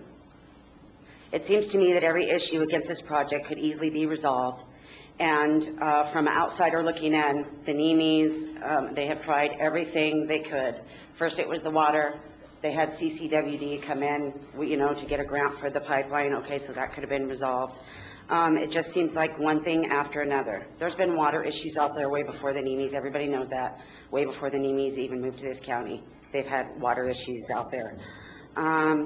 Next was the land use and the environmental reasons, which is laughable because before that project, 80% of that land was a big dust bowl.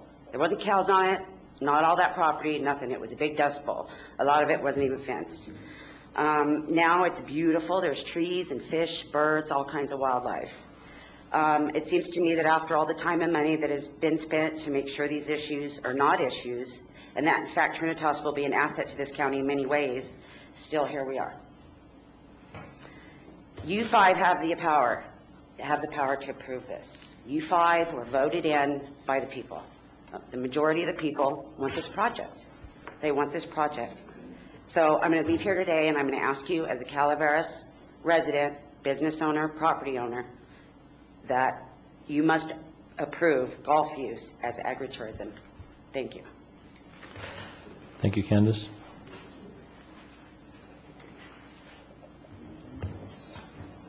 My name is Al Segala. I'm president of the Calaveras County Taxpayer Association, and I was smart. I already signed in. Okay, Al, just before you give us your comments, were we going to get a notice about when the lunch order arrives? We should get a notice, but I will go affirmatively check the order I know has been placed. I didn't hear. We'll get. You'll wave your hand when. I'm going to find out. Oh, He'll find out. I thought I would have gotten a Okay. call. All right. I apologize for that, but I don't blame you. I'm hungry too, even though I don't look that way.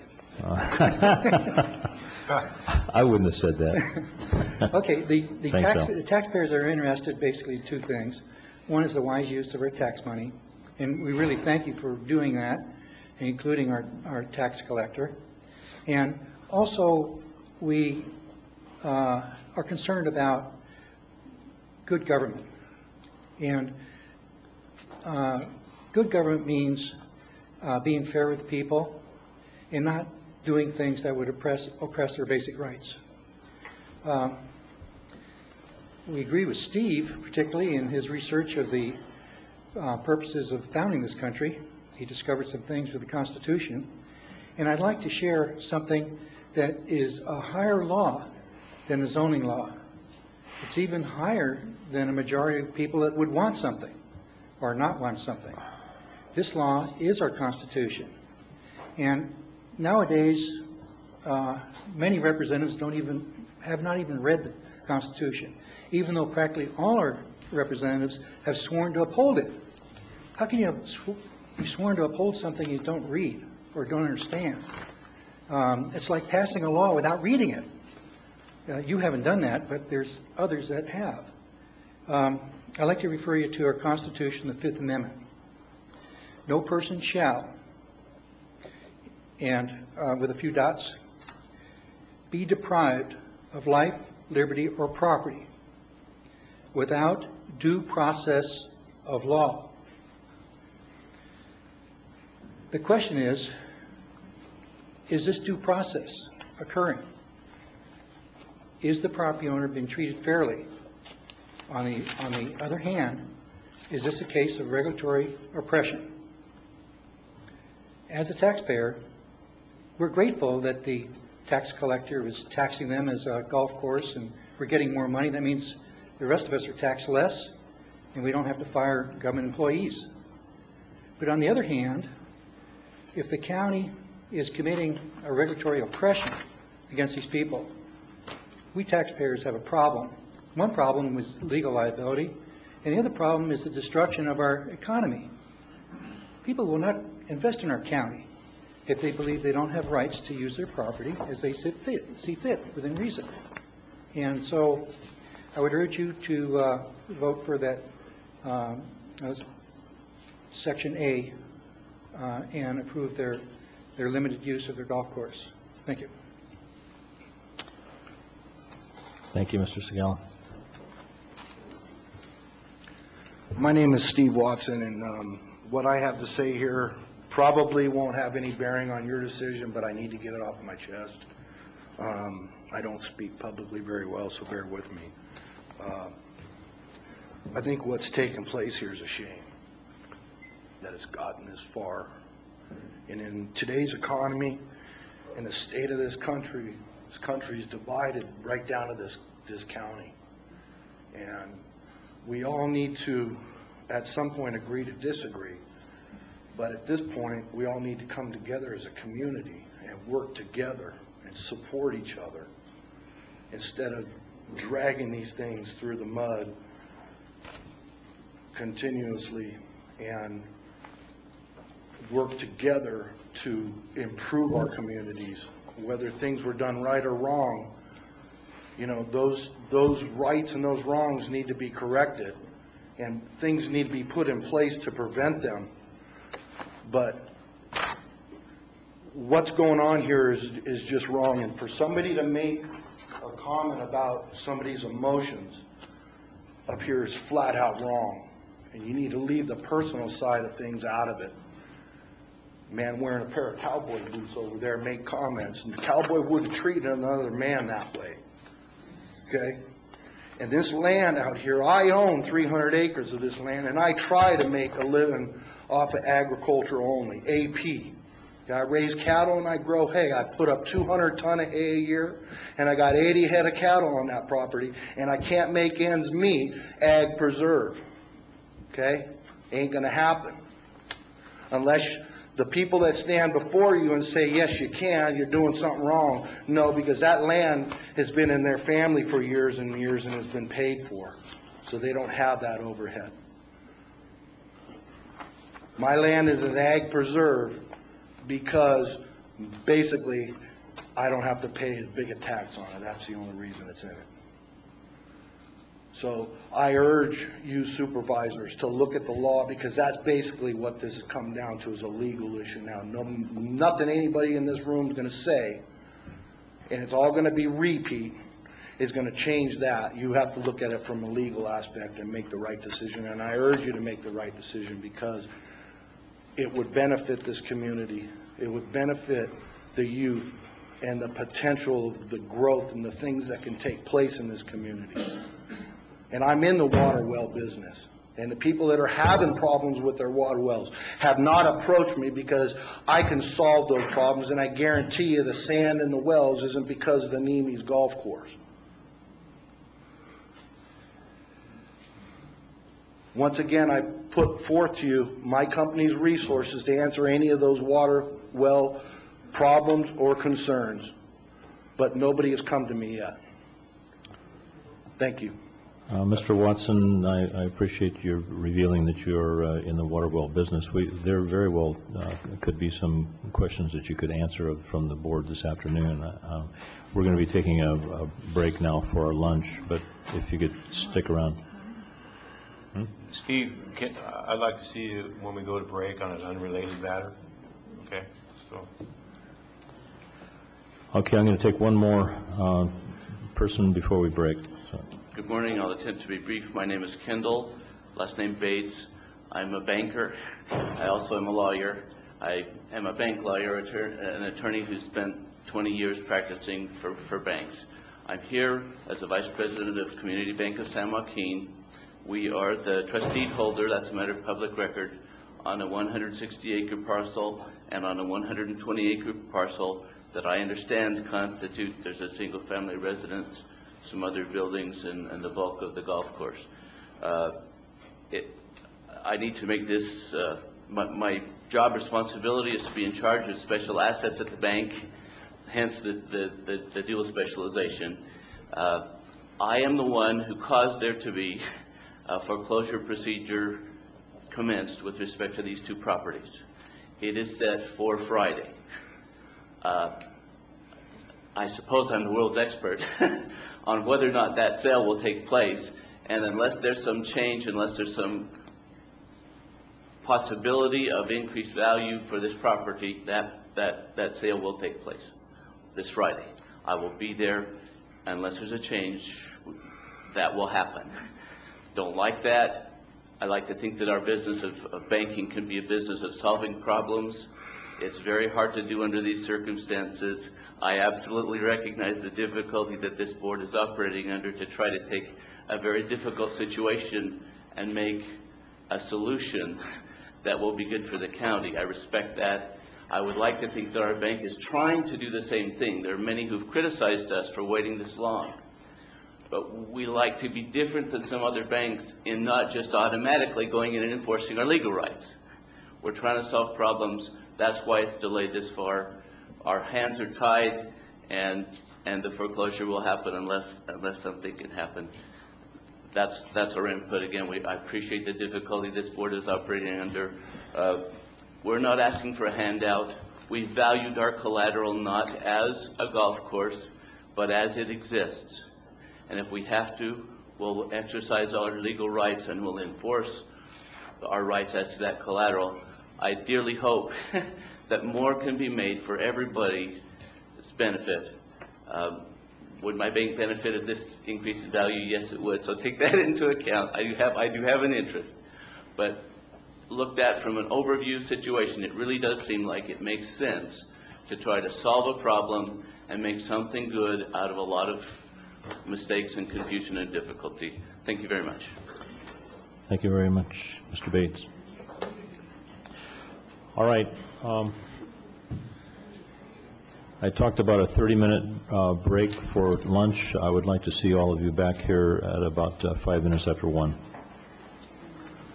Our session back into order, please.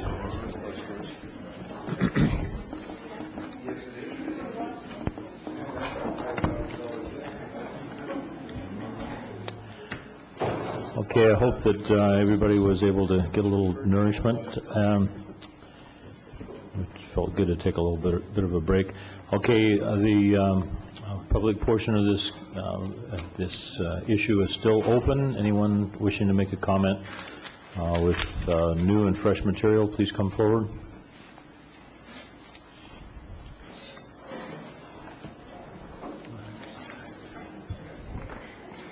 Mr. Chairman, you're taking another bite at the apple? Well, no, I'm not. I was, for some reason, June Downham handed me, as I was going out the door, a statement she couldn't stay. So she asked me to put her sticker on a sign-in sheet and read something I haven't even read yet.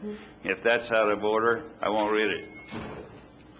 This is from June Downham, you say? Yeah, she handed this to me as I was walking out the door to lunch. I saw June in the audience, so I'll permit that.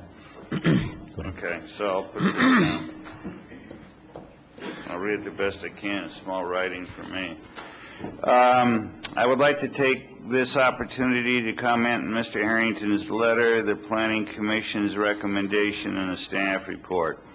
All three of these items have failed to include/recognize the one thing that is in front of the board today.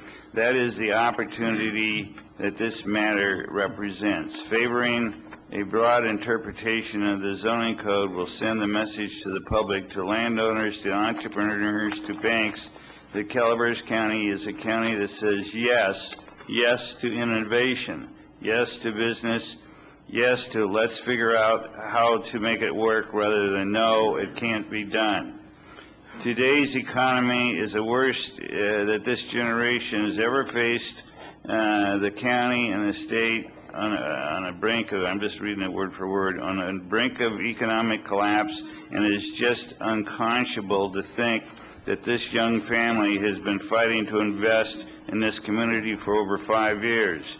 They support community organizations, employ local people, and support other local family-owned businesses. Any other county would have found a way to make this work.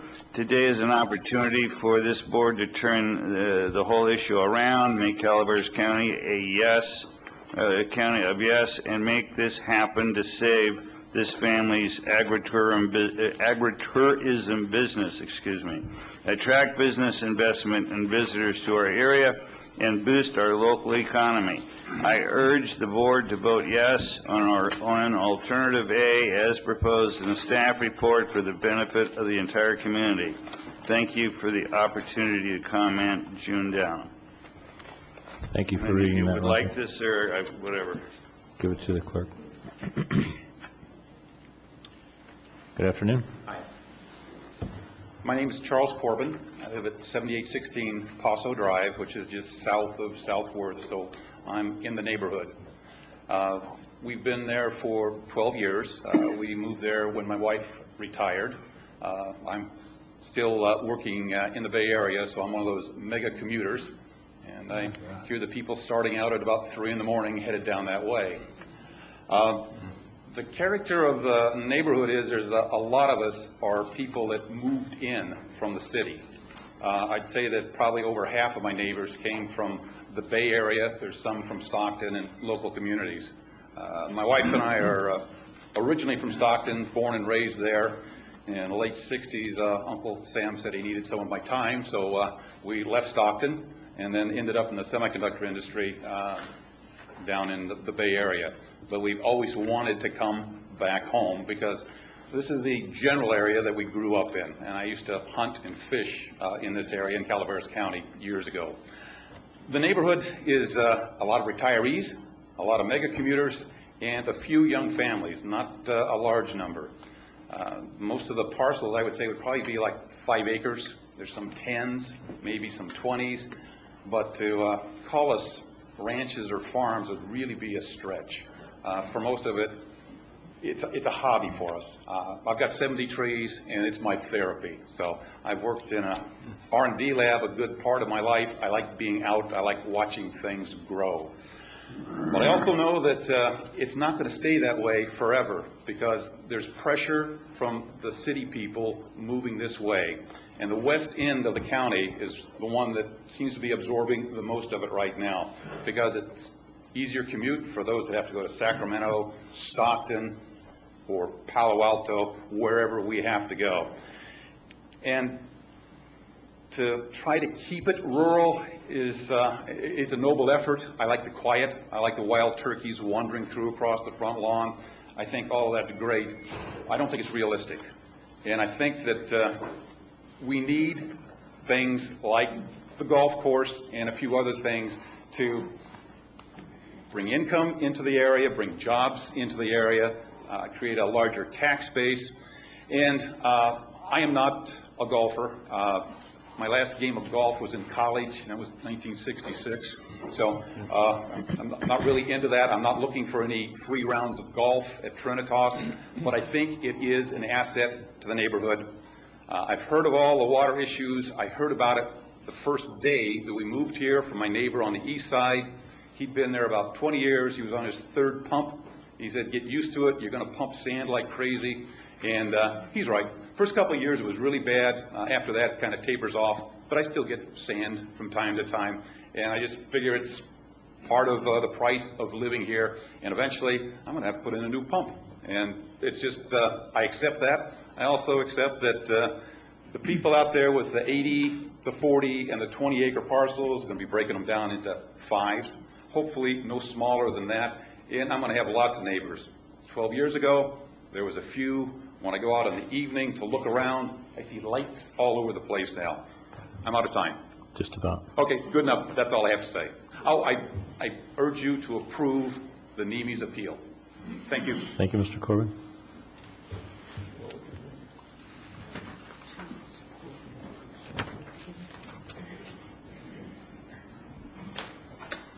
Good afternoon.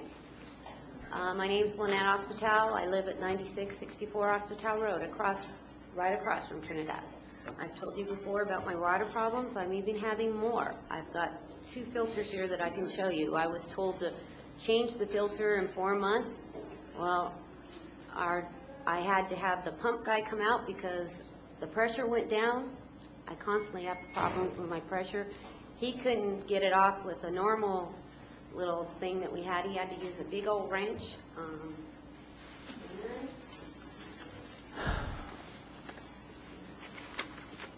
This is what it looked like. And so then he recommended that we do it again in September.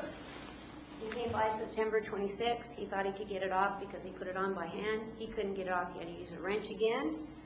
And this is the timber filter. And we had no problem before Trinitas came in. No problem with our water pressure, no problem with our well at all. We went deeper in 2007. And we're still having problems. Am I supposed to tell my livestock someday, in the future, I'm not going to have water? I have livestock. They have to have water. And I have the right, there's a bill that says I have the right to farm without any interference from something else.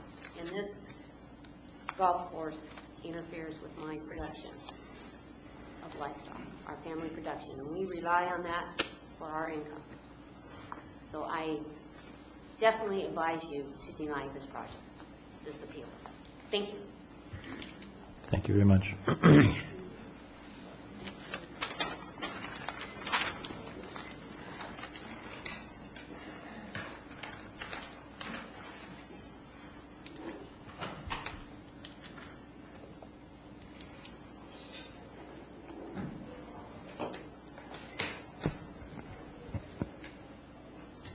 Good afternoon, members of the board. My name is Tom Infacino. I'm here on behalf of the Calaveras Planning Coalition. In summary, the coalition supports the staff recommendation to deny the NIMI's appeal. We encourage the board to uphold the Planning Commission's approval of the Kirk appeal. We encourage the county to grant the CSERC appeal. We encourage the county promptly to carry out its code enforcement responsibilities and its planning department enforcement responsibilities at Trinitas in the very near future. However, if the board grants the NIMI's appeal and decides to reconsider a golf course at Trinitas, we strongly encourage the county to comply with CEQA by completing a valid EIR, adopting feasible mitigation measures, making findings of fact, issuing a statement of overriding considerations, and posting a notice of determination. We also encourage the county to avoid taking actions that would lead the Trinitas opponents to adjudicate the groundwater basin before the State Water Board. We have a number of reasons for taking these positions. First, continuing the golf course use is not consistent with the general plan. We've been through that before. I won't belabor it in any detail. Second, the project has a nexus to flaws in the general plan. There's a detailed analysis I submitted yesterday for the record if you're interested. Third, the approval of the golf course requires CEQA compliance, as I just pointed out. Another concern, and I haven't heard this one addressed yet, so I'm going to spend a little time on this one, is that the Trinitas golf course may trigger one of those rare instances in which it is actually in the best interest of the Trinitas opposition to adjudicate the groundwater basin with the State Water Board. If there's not enough groundwater to go around, resulting in turbidity and other water quality problems, such as you just heard about, the State Water Board can be asked to adjudicate the groundwater basin, allocating specific amounts of use and limiting amounts of use by each party in accord with state law. From a county perspective, such an adjudication could be a disaster. First, it may mean that your Board of Supervisors would be essentially handing over groundwater use decisions to a handful of Sacramento bureaucrats. Second, powerful out-of-county parties will intervene to protect their substantial interests, placing Calaveras County's interests in jeopardy. Third, the interim and long-term remedies doled out during such an adjudication could hamstring the Board of Supervisors and the communities as they review projects, develop community plans, and prepare a general plan update. Do not send Trinitas opponents into a forum for relief that will have severe and adverse implications for the rest of western Calaveras County. I want to conclude on two personal notes. First, Trinitas is not the first water-sucking development that I have seen that threatens the viability of ranches and working landscapes. Mr. Infacino, you're getting dangerously close. Then I'll finish with this final item. For 14 years, I've represented interests of ranchers in El Dorado County, Amador County, and Mariposa County. When they were threatened with the loss of their water, I stood up for them. If I'm called to do so again in the context of Trinitas, it would be, again, my great honor to serve the ranching community in that capacity. Thank you. Thank you, sir.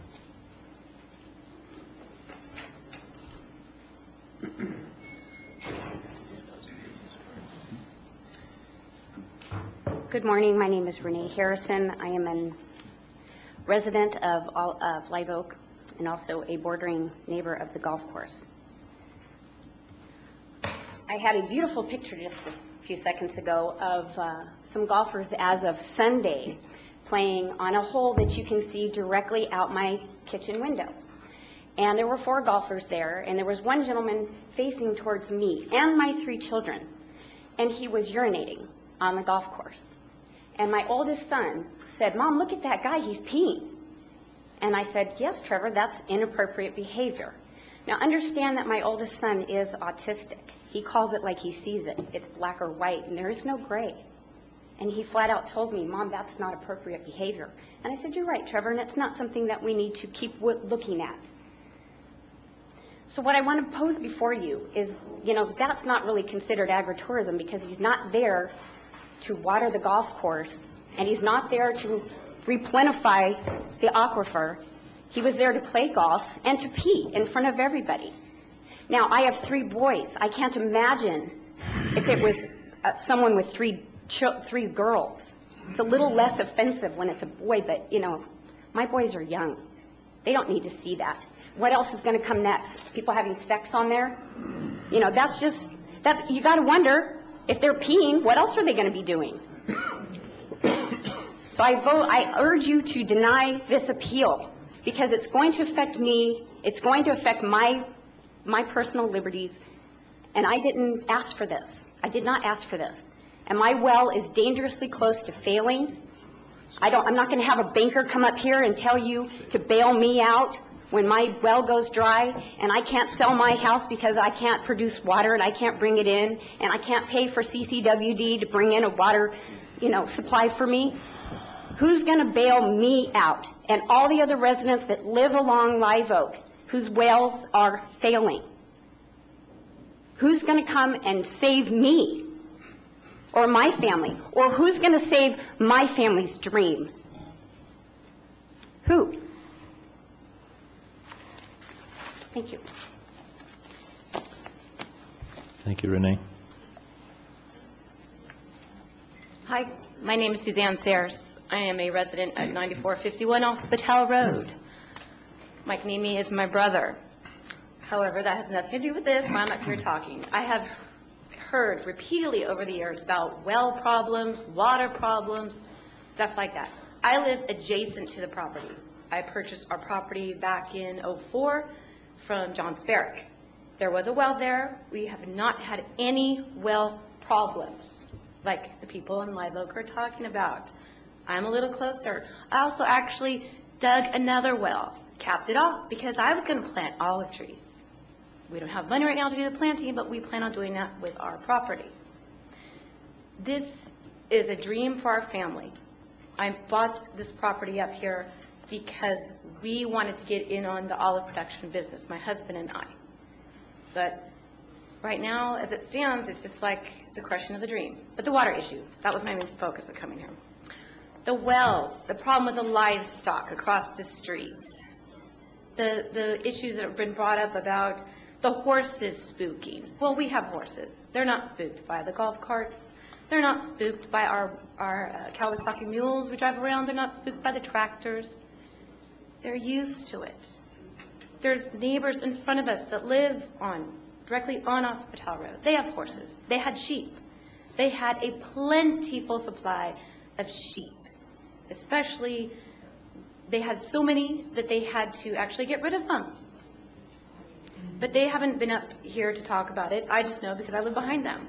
And when people are in the neighborhood are talking about how their sheep couldn't produce, well, it's kind of hard to say that when the neighbor in front of me has had like a ample supply of ewes. And one ran. And all these little babies running around. And the reason they got rid of them was because of the coyotes. That was a problem, not the golf course. And there is no sand in my well. I haven't had well problems. The only problem I had was because our well was so old, the pump was in the ground. We had to have a well person come out and move the pump up. Then our water was fine. But don't you think that there's going to be well problems that the person living really adjacent to the property would have well problems too? Anyways, that's all I wanted to say. There's not a water issue here, and it's a family dream, and it should happen. There's nothing wrong with it. But we need to get in on the agricultural thing too. We gotta, make the dream happen. But listen to the water things. A lot of people are saying things that they're just not true. Thank you.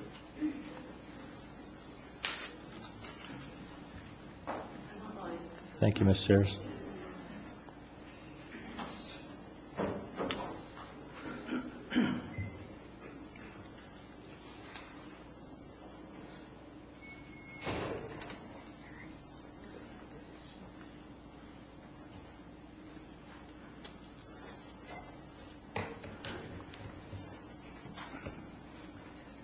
Good afternoon. I'm Pat Bailey from Wallace. We're here another time discussing an illegal golf course, no matter how pretty it is, no matter the, quote, no business rule, unquote, no matter the Nemes are still watering and maintaining the golf course on agricultural land. The Nemes found a way to get around the no golfing mandate. They ran a color ad, Nature Now Open, in the Stockton Record more than once, and it says call for tea time, timed conveniently before the last hearing. When it was ruled that the golf course is not landscaping and not agritourism, they changed the ad to Nature Now Open, but replaced the water view picture with a picture of olive oil products and added the wording, quote, "Try our signature product grown on our orchard," unquote. Again, conveniently timed before this hearing. Clever merchandising, one might say, but to me it's defiance and mockery of the rules. You can purchase a day pass for fishing, buy a bottle of olive oil, tour an orchard, watch birds, or for that same $100, you can play golf. There seems to be more people skipping the, quote, nature part and playing golf, leaving with a $100 bottle of olive oil. Which brings me back to the water, which has always been an issue with me. In order to maintain this golf course, the Nemes are still watering, and water is becoming a really big issue in this county. Much talk, many meetings, newspaper articles on wells running dry in the county every day. Your ordinance requiring, well, temporary ordinance, I guess it is, requiring public water and sewer for subdivisions smaller than 40 acres shows that you know groundwater needs to be conserved for agricultural operations. It seems as though Trinitas has harmed many wells in our area and could potentially harm more by excessive use of watering a golf course. And I have deep concerns for my own Wallace area. So please consider your decision in view of future legal situations such as a state water board adjudication. Ms. Bailey, you're Protect our water for out of us time. in Calaveras County. Thank you. Thank you.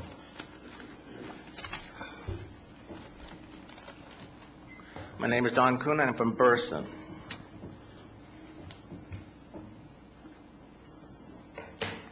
The staff report said that there wasn't a state definition of agritourism. However, I found one under the University of California, and I'd like to give you each one of those. And none of those apply to golfing on AP land. Golfers come to play golf and not to visit the olive farm orchard. Playing golf in no way participates in the active involvement of the olive orchard's activities such as pruning, grafting, spraying, harvesting, watering, weeding, fertilizing, etc. In no way, shape, or form does the golf course have anything to do with the enjoyment or education of the olive orchard operations or the olive products business. It does not even come close to meeting the definition of agritourism and is a violation of the existing California County AP zoning ordinance. Therefore, it is ludicrous to say that golf is agritourism and their appeal should be denied. Thank you.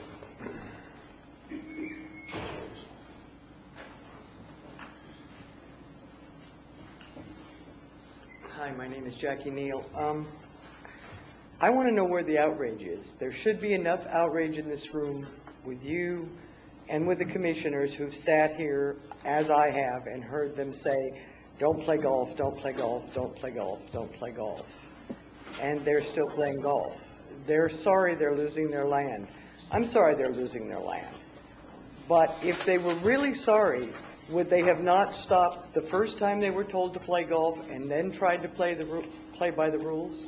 Or would they just continue to flaunt the rulings of this board and the planning commission and every other meeting? This is, what, 5, 6, 7 meetings I've been to where they've said, don't play golf. And even the two of you that voted in favor of the project should be outraged that your board made a decision and it's being ignored.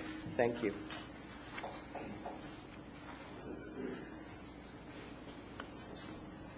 Thank you for your comments.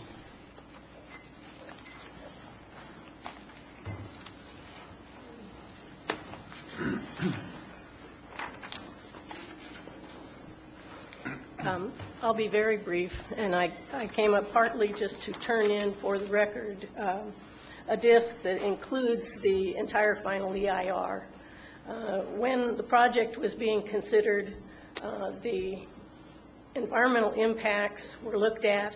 The vast majority of those that were considered significant and unavoidable were related to the fact that the golf course had already been built on agricultural preserved land and with the possibility of it continuing to be used in that manner on ag preserved land. You looked at 4 overriding considerations for the whole project and did not find them. And several of you specifically mentioned in terms of this great tax benefits that its proponents talk about, that half a project would not get you there. A little golf course that's ag preserved land is not going to contribute a significant economic benefit to this county. The economic or the environmental damages that have been done and the lack of mitigation measures or conditions that would apply if you simply decide that this is agritourism in total violation of the purpose of the AP zone and the connection of the definitions within it, such as recreation and open space, to the definitions in the Williamson Act, which say that recreation happens on land in its natural or agricultural state, which is why cross-country skiing is fine and certain other things that are not heavy impacts on the environment. If you let a golf course exist on a 280-acre property that has 12 acres of olives, you're saying it's perfectly okay that there is no proportionality needed between the agricultural use on AP land and whatever goes in terms of providing money to the property owner, who supposedly can then keep that little tiny bit of land in agriculture. That's not what the Williamson Act is all about. That's not what our AP code is all about. And you sat here just a few weeks ago, because I was in the audience, and every one of you expressed a strong support for continuation of this county's participation in the Williamson Act. It has restrictions. Golf courses are not allowed. No, it's not in the Williamson Act anymore, but it's on AP land, and the language in our code says that all the uses in AP land that have been designated are compatible with the Williamson Act. That does not apply in this case. If you go ahead and say that this is agritourism, you might as well rescind the county's support for the Williamson Act. Ms. Mayhew, I've allowed you to go a little bit beyond. Thank you very much. Could you, for the record, identify your full name? Oh, and I did want to. And could you state for the record your full name? Full name, please. Kathleen A. Mayhew. Okay. Well, you didn't identify yourself when you came up. I'm sorry. So. I thought I said Kathy Mayhew. All right. I guess I was writing it, and I thought I was speaking it. Okay. Thank you. Thank you.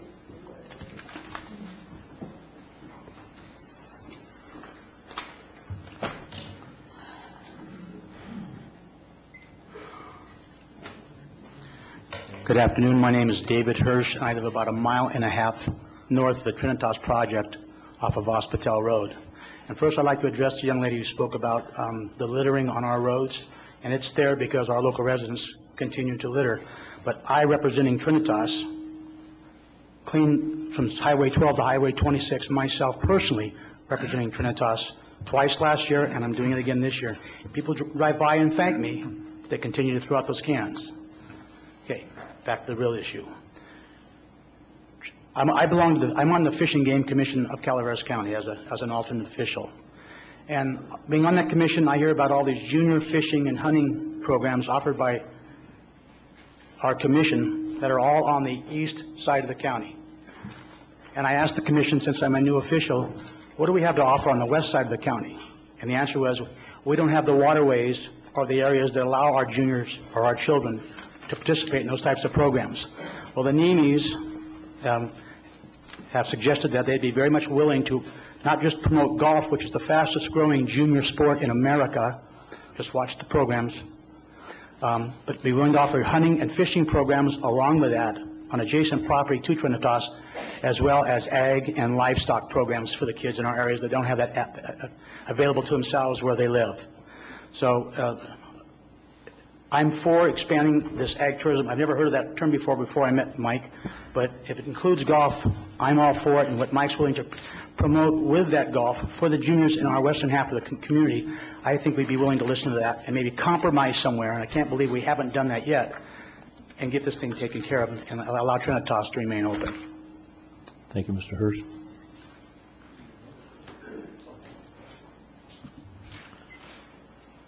Okay, is there anyone else wishing to address the board?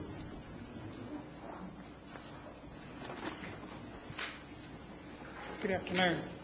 I'm Bob Mulvaney, live in Murphy's.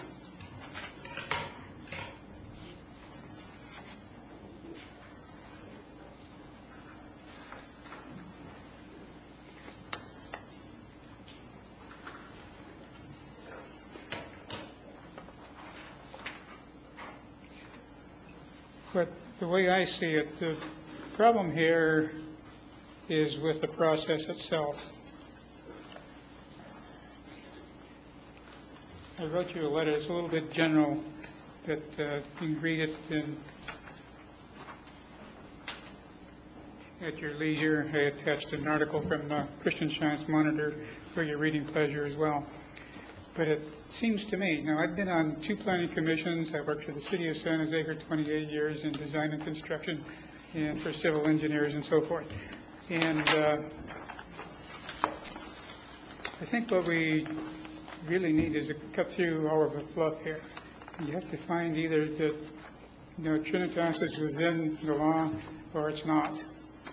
And I think probably that's really something for council to determine and to make your decision on his recommendation. Now, on this letter I wrote was more about the upcoming general plan. And the one thing I want to point out is what we need is more clear rules. Work within some clear rules. That all this he said, she said, and hearsay and everything just confuses the issue and gets us nowhere. So I hope you kind of cut through all of it, look at what evidence and what proof you have, and make your decision on that. I know it's not easy, but I think that's what we have to do. Thank you. Thank you, Mr. Mulvaney.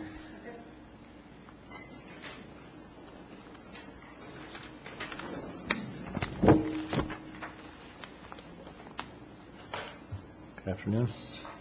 Hi, Susan Larson and Tom Jeffries. Although we're paid to work as consultants in the land use field, we're not here in that capacity. We're here as people who have a fair amount of knowledge about the history of this project. And we've been to many, many hearings on this project and many other matters for that matter. We've never testified. And we didn't intend to testify today because we understood it to be a very narrow question about whether or not golf met the existing definition in the county's own code, the county's laws and rules, and fell within that category as being a not specifically listed but an outdoor recreation activity. So we came here not expecting to testify, but for people, Tom Jeffries here has been involved with this project for about 9 years. I came aboard about 6 years ago. So for us to sit here and listen to believe in this process, to believe in this county, as longtime residents, we get emotional too. We haven't testified, but we sit here and when we hear somebody bring forward a letter dated 2008 and suggest that that is history, that is not history. You have a person of integrity, Mr. Jeffries, who's worked many years, who was hired by the Nemes to guide them. He brought me on board to guide. We brought Mr. Bill Abbott, a well-respected CEQA attorney, on board to help guide this process. Not to circumvent any rules, but to follow them. No one's ever discussing goal number 1, I believe it is. I don't remember them quite as well as I should. That says encourage tourism. We brought the project forward, the NEMIs did, with consultants who said, as directed by the NEMIs, don't shortcut, don't circumvent, follow the rules, find out what they are. There's a 2003 letter that asks staff, this is what we want to do, guide us. If it can't be done, tell us what needs to be done to the project. So we both feel like that has to be said. And for us to have to sit back when we know that history and to listen to a respected, I presume, officer of the law as well, a person who works in that field, suggest that this is the NEMI's strategy, to hear you in this capacity, to say that we're here and we're going to be emotional because that makes sense for us, that is just appalling to impugn someone's integrity in that fashion. It has been a long, cumbersome process, and we're not here to debate that. We didn't think that was the process. We've always tried to not resort to personal attacks, and we will not do that now. But we really feel compelled to urge you to not try the NEMIs again, because we would have to say, we're not paid to be here, but we know we sat through many, many meetings where the NEMIs were saying, just tell us how to do it. When this project first came forward, agritourism didn't exist. It does now. And all we're asking, I think the NEMIs are asking, is fair consideration under the county's existing code. Okay. Thank you. Did you want to talk also, Tom? No, that's all right. She said everything. Even though it's been a long, cumbersome process, rules changed all the way through. We tried to keep up with them. We weren't able to keep up with them as well as we should have, or could have, I guess. But that's it. She said it all. Thank you. Thank you.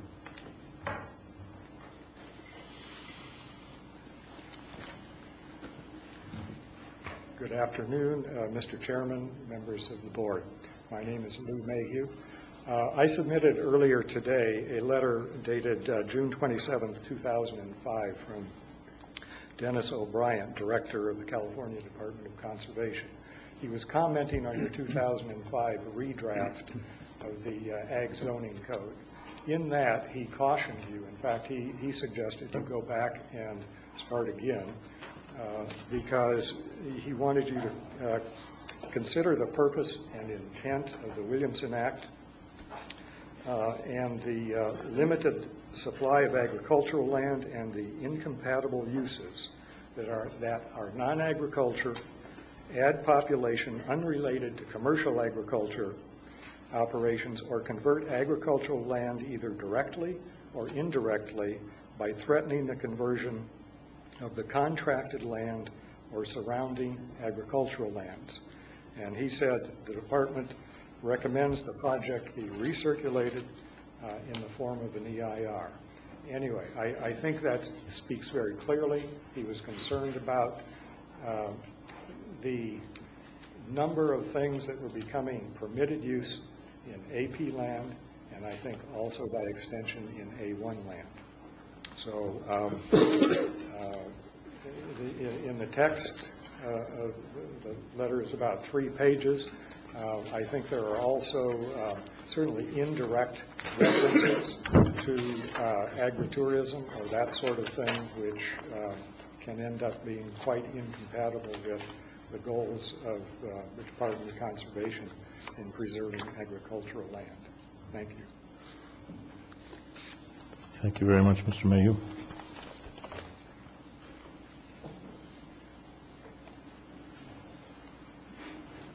I'm glad I don't have your job today. Anyway, I just want to remind the board, I've been here for a long, long time watching different things. I know Wallace project got turned down, which I was for, and it was turned down because it had no groundwater. It was zoned properly, it was off the main highway, and it was in the general plan, and I believe the planning department encouraged it. It was turned down because no groundwater. And then also a project going to Owl Valley Springs, the same thing. It was in the proper zone, it was turned down, no groundwater. And a friend of mine lost his job because I got laid off because they were hoping to get that job to do the survey and engineering on it. So it just seems like it's going to be a double standard here, is that one person goes while the rules are turned down and another person is won to somehow get in. I don't understand it. But it seems like I'd like to see just the consistency of the board. And it seems like a lot of the talk in here is like maybe they want to change the general plan, but I think there's another place to do that than here. Thank you. Can you state his name? Just for the record, that was Mr. Clyde Clapp. Yes. There was a request for your name, and I just supplied your name. Okay.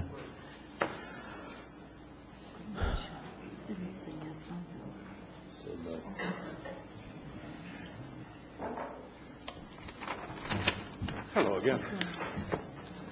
Hello, Mr. Rusk.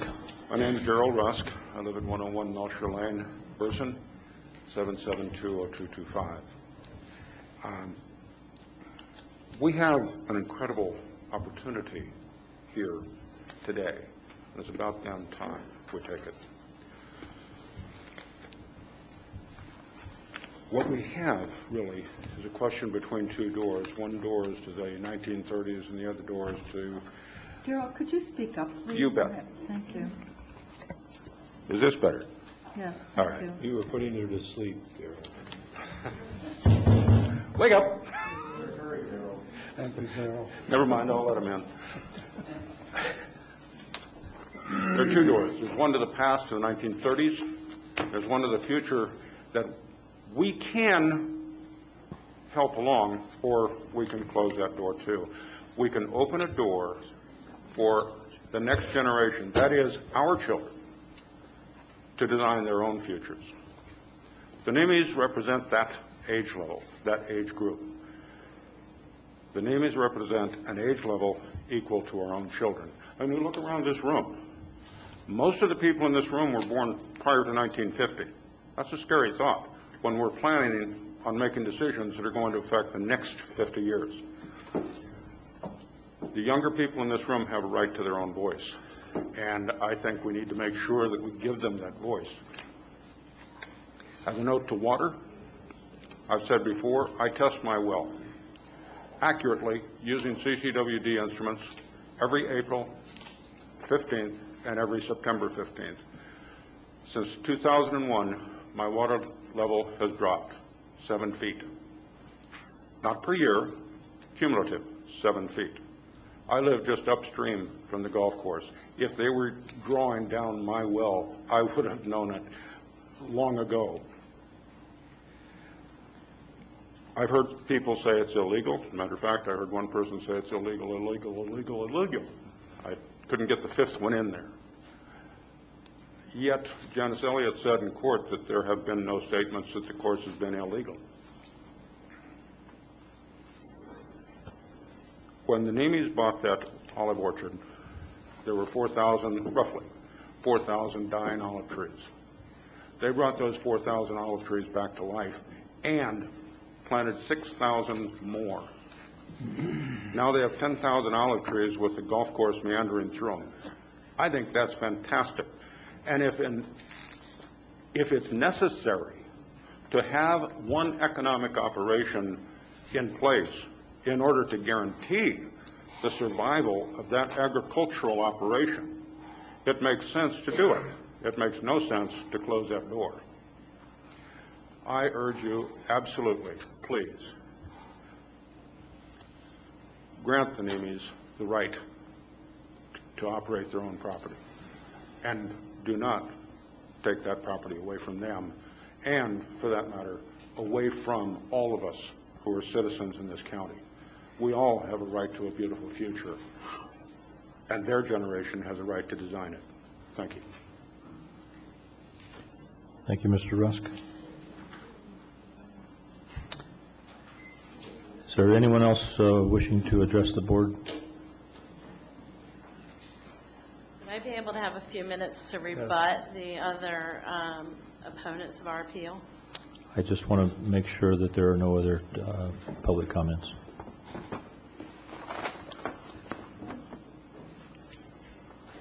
You may proceed. Thank you. I'll try to be as brief as possible. My name again for the record, Christine Griffith. I did want to just hit on a couple of points to respond to some of the things, particularly that Mr. Connolly had said and some of the other opponents of our appeal. The first thing, and the point I think on which we can all agree, is that the board's job is to apply the definition that's in the code, and I don't disagree with that. And drawing your attention to the specific language, people have made the statement that the enjoyment or the recreational activities have to be connected to activities in the farm or ranch. And I'll read you the exact wording so that we can all be clear. Agricultural tourism refers to the act of visiting a working farm or ranch, or to any agricultural, horticultural, or agricultural operation for the purpose of enjoyment, education, or active involvement in the activities of the farm and the ranch. So the key is that all that follows there, the involvement in the activities, relate only to what comes after the word or. And that's how one reads an English sentence. That's how one interprets a legal standard. So there is no requirement that the recreational activities be connected directly to the activities of the farm or ranch. And as I pointed out before, there are a number of the specific examples of activities that are agritourism in your code that do not have that direct connection. Going back to something I said before, which I think seems to be a theme, is that everybody's saying, yeah, agritourism is great, but not golf. And if you want your code to say, but not golf, then you need to amend it to say, but not golf. Until you do that, you have to apply the definition the way that it is. Some of the opponents have relied on information in the EIR for the earlier project application. In particular, I'll note that EIR was never certified by this board. It was not found to be an adequate analysis of the impacts. And Mr. Connolly, who repeatedly referred to that EIR, I believe, submitted on his own hundreds of pages of comments saying that the EIR wasn't adequate. So, the idea that one could criticize the document and then rely on it in this form, I think, is a little bit disingenuous. One of the statements that's been made repeatedly, and this follows on what the previous speaker said, is that the NEMIs are engaged in illegal activity. County Council stood before the Superior Court and said, nobody has declared this activity to be illegal. That's what the Board of Supervisors is supposed to do, determine whether or not it falls into the code. And the court agreed with County Council, postponed the hearing on the issue in front of the court until this hearing was completed today, and there was a decision from the board. And so I think that does need to be made clear that there's no current illegal activity. Some people have said that adopting the alternative A would require environmental review or CEQA review. That's not the case. You're not making a change to the code by applying the code to an existing situation. That's not a project under CEQA. And to the extent that CEQA review was required, it's been performed. There was a CEQA analysis done when you adopted this definition in the first place. And that analysis stands as a final, not challengeable CEQA review. The groundwater issue comes up a lot, the availability of water. I don't want to belabor that. That's a really complicated point, but I will point out that if all of the land that was dedicated to golf course use was planted in olive trees, it would use more groundwater. I want to reiterate again that the land is not currently under Williamson Act contract, and that the rules that apply to Williamson Act contracts at the state level and the local level do not apply. And I just want to close by urging you to apply the plain meaning of the definition that's already in your code. And again, if you don't want golf courses to be part of an agritourism definition, then all you have to do is change the code to say not golf courses. Do you have any questions for me before I sit down? Questions? Not at this time. Thank you.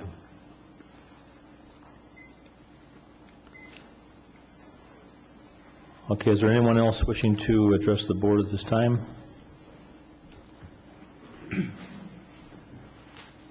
I don't think you're allowed to address the board. Probably not. You just take I wouldn't pictures. allow me to do so. My name is John Hamilton, and this is kind of odd. I just felt compelled to kind of say something. Normally we don't. following this has been one of the most painful things we've done on the media side, because you can see that the raw nerves on both sides of this are very real, some very heartfelt positions. But just when you guys were breaking for lunch, somebody had mentioned to me something on why this particular project has maybe been the project. It's been kind of the touchstone of things the last couple of years. It was an interesting thing, and I think this kind of sums it up, is that, let's say you're in a four-way stop sign, and a sheriff, and there's after a traffic incident or whatever, the four-way stop sign, and a sheriff's there, and he waves you on through the intersection. And then maybe 100 yards down the road, a CHP officer pulls you over and writes a ticket for writing a stop sign. And I think that one of the things that's the big unspoken thing in this whole issue is the county's history. And from the very inception, I know there's been, and from talking to Mr. Nemi, he may have changed his approach from something from the beginning as well, because I know he's a very hard driving guy, and maybe it would take a 2x4 upside the head to move him off that course. But also I think that the messages that have been come out to the general public and the business community are that the county gave its implicit, or at least an understood approval from supervisors that were on the board and everything else at the time, and that the political and every ground has shifted under the feet during this last couple of years.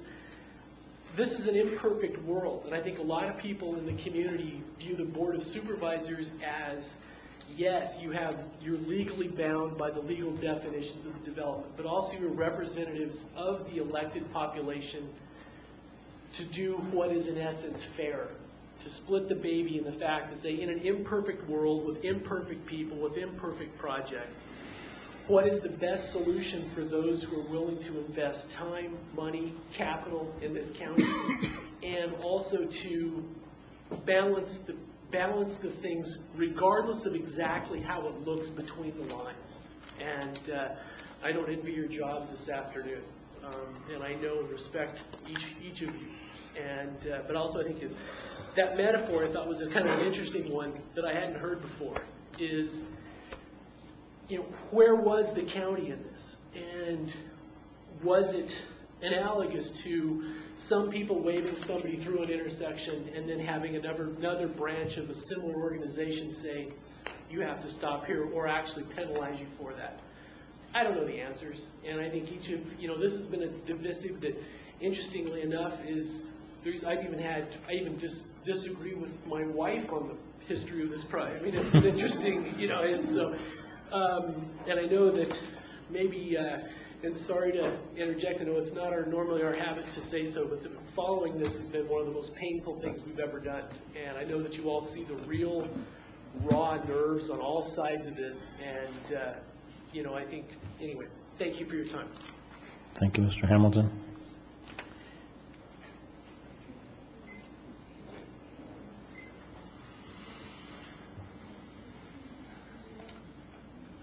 Good afternoon, Chair, members of the board.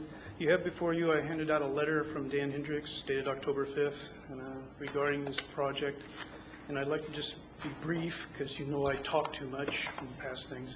For those in the audience, I'm a former planner for the staff. I was the one who wrote the famous now August 2001 letter informing the NMEs of a possible zoning violation, construction of a golf course without proper zoning or permits. What I want to bring, no one's talked about this yet, is but you currently are under a general plan preparation. You're doing a huge $789,000 project dealing with the general plan for this county. In it are several elements, an economic element, an agricultural element, a housing element, along with the other state mandated elements of the general plan. The actions that you take on this project, distant though it may be in terms of conceptual advanced planning document of a general plan, it has a direct bearing on that because it will be indicating a leaning toward uses which may or may not be compatible with agricultural activity.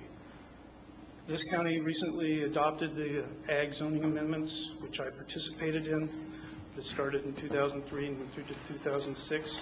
Those zoning ordinance amendments took a lot of work, a lot of hashing out, and I was part of that because I was representing a residential area that was concerned about a hunting club. And the issue of golf did come up, but it was during those study sessions, and I was not part of those study sessions that Mr. Silliman conducted with the ag community.